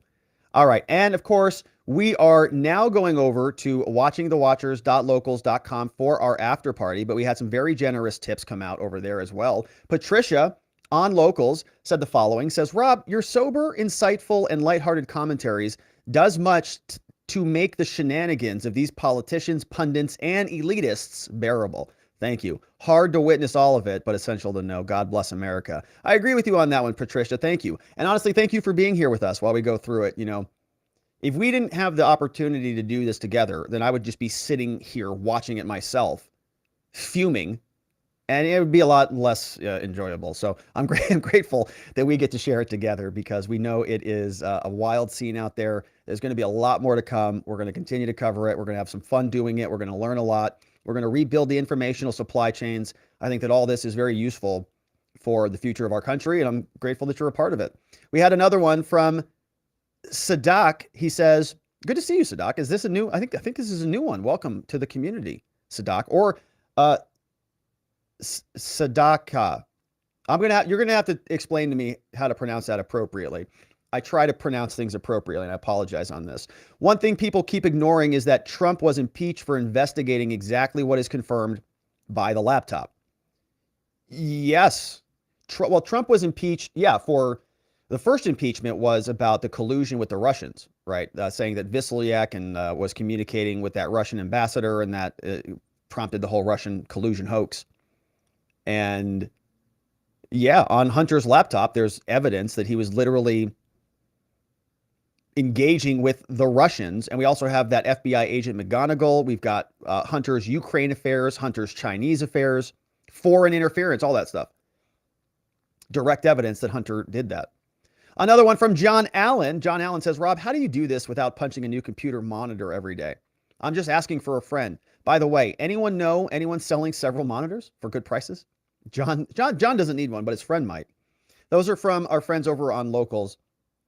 Well, I do it. I mean, I'm only able to do it, like I said, because of you guys. We have fun together. We learn some stuff. We get to kind of lampoon and, have some jokey fun, but also talk about serious topics and serious issues. And so also I need my monitors for the show. So if I start punching them, then I'm not going to be able to see the chats. And so that would be a problem for me. But thank you, John. Thank you to Sadaka. We also have Patricia in the house also saying thank you for those. All right, so we're going to do a refresh over on Locals, and then we're going to wrap it up and go over to the after party over there. And we'll leave it there. All right, and so now, my friends, if you would like to join us, we are going over to watchingthewatchers.locals.com. The address there is right here on your screen. You can see it right there. Before we jump, I want to thank our sponsors of the program. And if you haven't already gotten your greens so that you're extra healthy and energized, make sure you go over to fieldofgreens.com. You can save 15% by using code Robert at checkout. Don't forget to use it and get that 15% savings so you can get your real organic superfood and feel ultra energized and vibrant. And so check out fieldofgreens.com. Of course, our law firm, the R&R Law Group, we're located in Scottsdale, Arizona. We help people charged with crimes all over the great state of Arizona. Going to be a busy weekend Super Bowl and a lot of festivities going on. So the cops are out there on full patrol. All right. I mean, believe me when I say this, if you're in Arizona, it's a good idea to not drive a car just in general over the next probably 4 or 5 days. The cops are going to be on ultra mega saturation patrols. I'm not kidding about this. East Valley, they're all gearing up for it. It's nuts. They're going to pull people over for everything. So after dark, I wouldn't even leave the house if you can avoid it in a car. That might be a little overselling it, but they're going to be everywhere. So be on high alert. 480-787-0394, online at rrlawaz.com. Yeah, we got waste management open. We've got all sorts of stuff. It's going to be madness. All right. And we also want to thank the mods of the program today. Now, we have photos for Vientikiss, but I was trying to pull it from my Twitter account, and Twitter was down. V sent it to me over on, oh, here it is. All right, so now now it's working, so now I can actually save it. And we will just go ahead and add that right into the, there it is. You can see that's V right there. So we're going to go ahead and add V's photo onto the mind map. We'll get that added right now. I was trying to do that earlier, but of course, Twitter went down.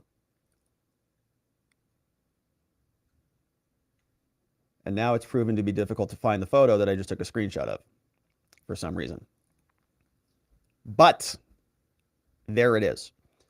We are thanking the mods on the program today. And so if you are a mod, including K Bean and Just Cause and Lean and Playing Hooky and Ronnie Cole and Zulu and our friend Geomancy, please feel free to send in a photograph because we're very appreciative of the mods who keep the chat nice and orderly for the program. We're grateful to them. We're also grateful to our meme smiths. Ultra shout outs go to our friend at Sleepy Dog Lee. He's on Twitter. You can give him a follow. Also, our friend Gigum Gigum is over on Locals. And so those are our beautiful meme smiths. Thank you to our meme smiths. That, my friends, is it for us on the day. And we are going over to watchingthewatchers.locals.com for the after party. Hopefully, you can come over and see us there. But if not, we will be back here tomorrow to do it all again. We'll have our members-only stream in the morning, but after that, it will be showtime again, and we'll look forward to seeing you there so that together with your help, we can shine that big, beautiful spotlight of accountability and transparency down upon our system with the hope of finding justice. Have a tremendous evening, my friends. Sleep very well. I'll see you right back here tomorrow. Bye-bye.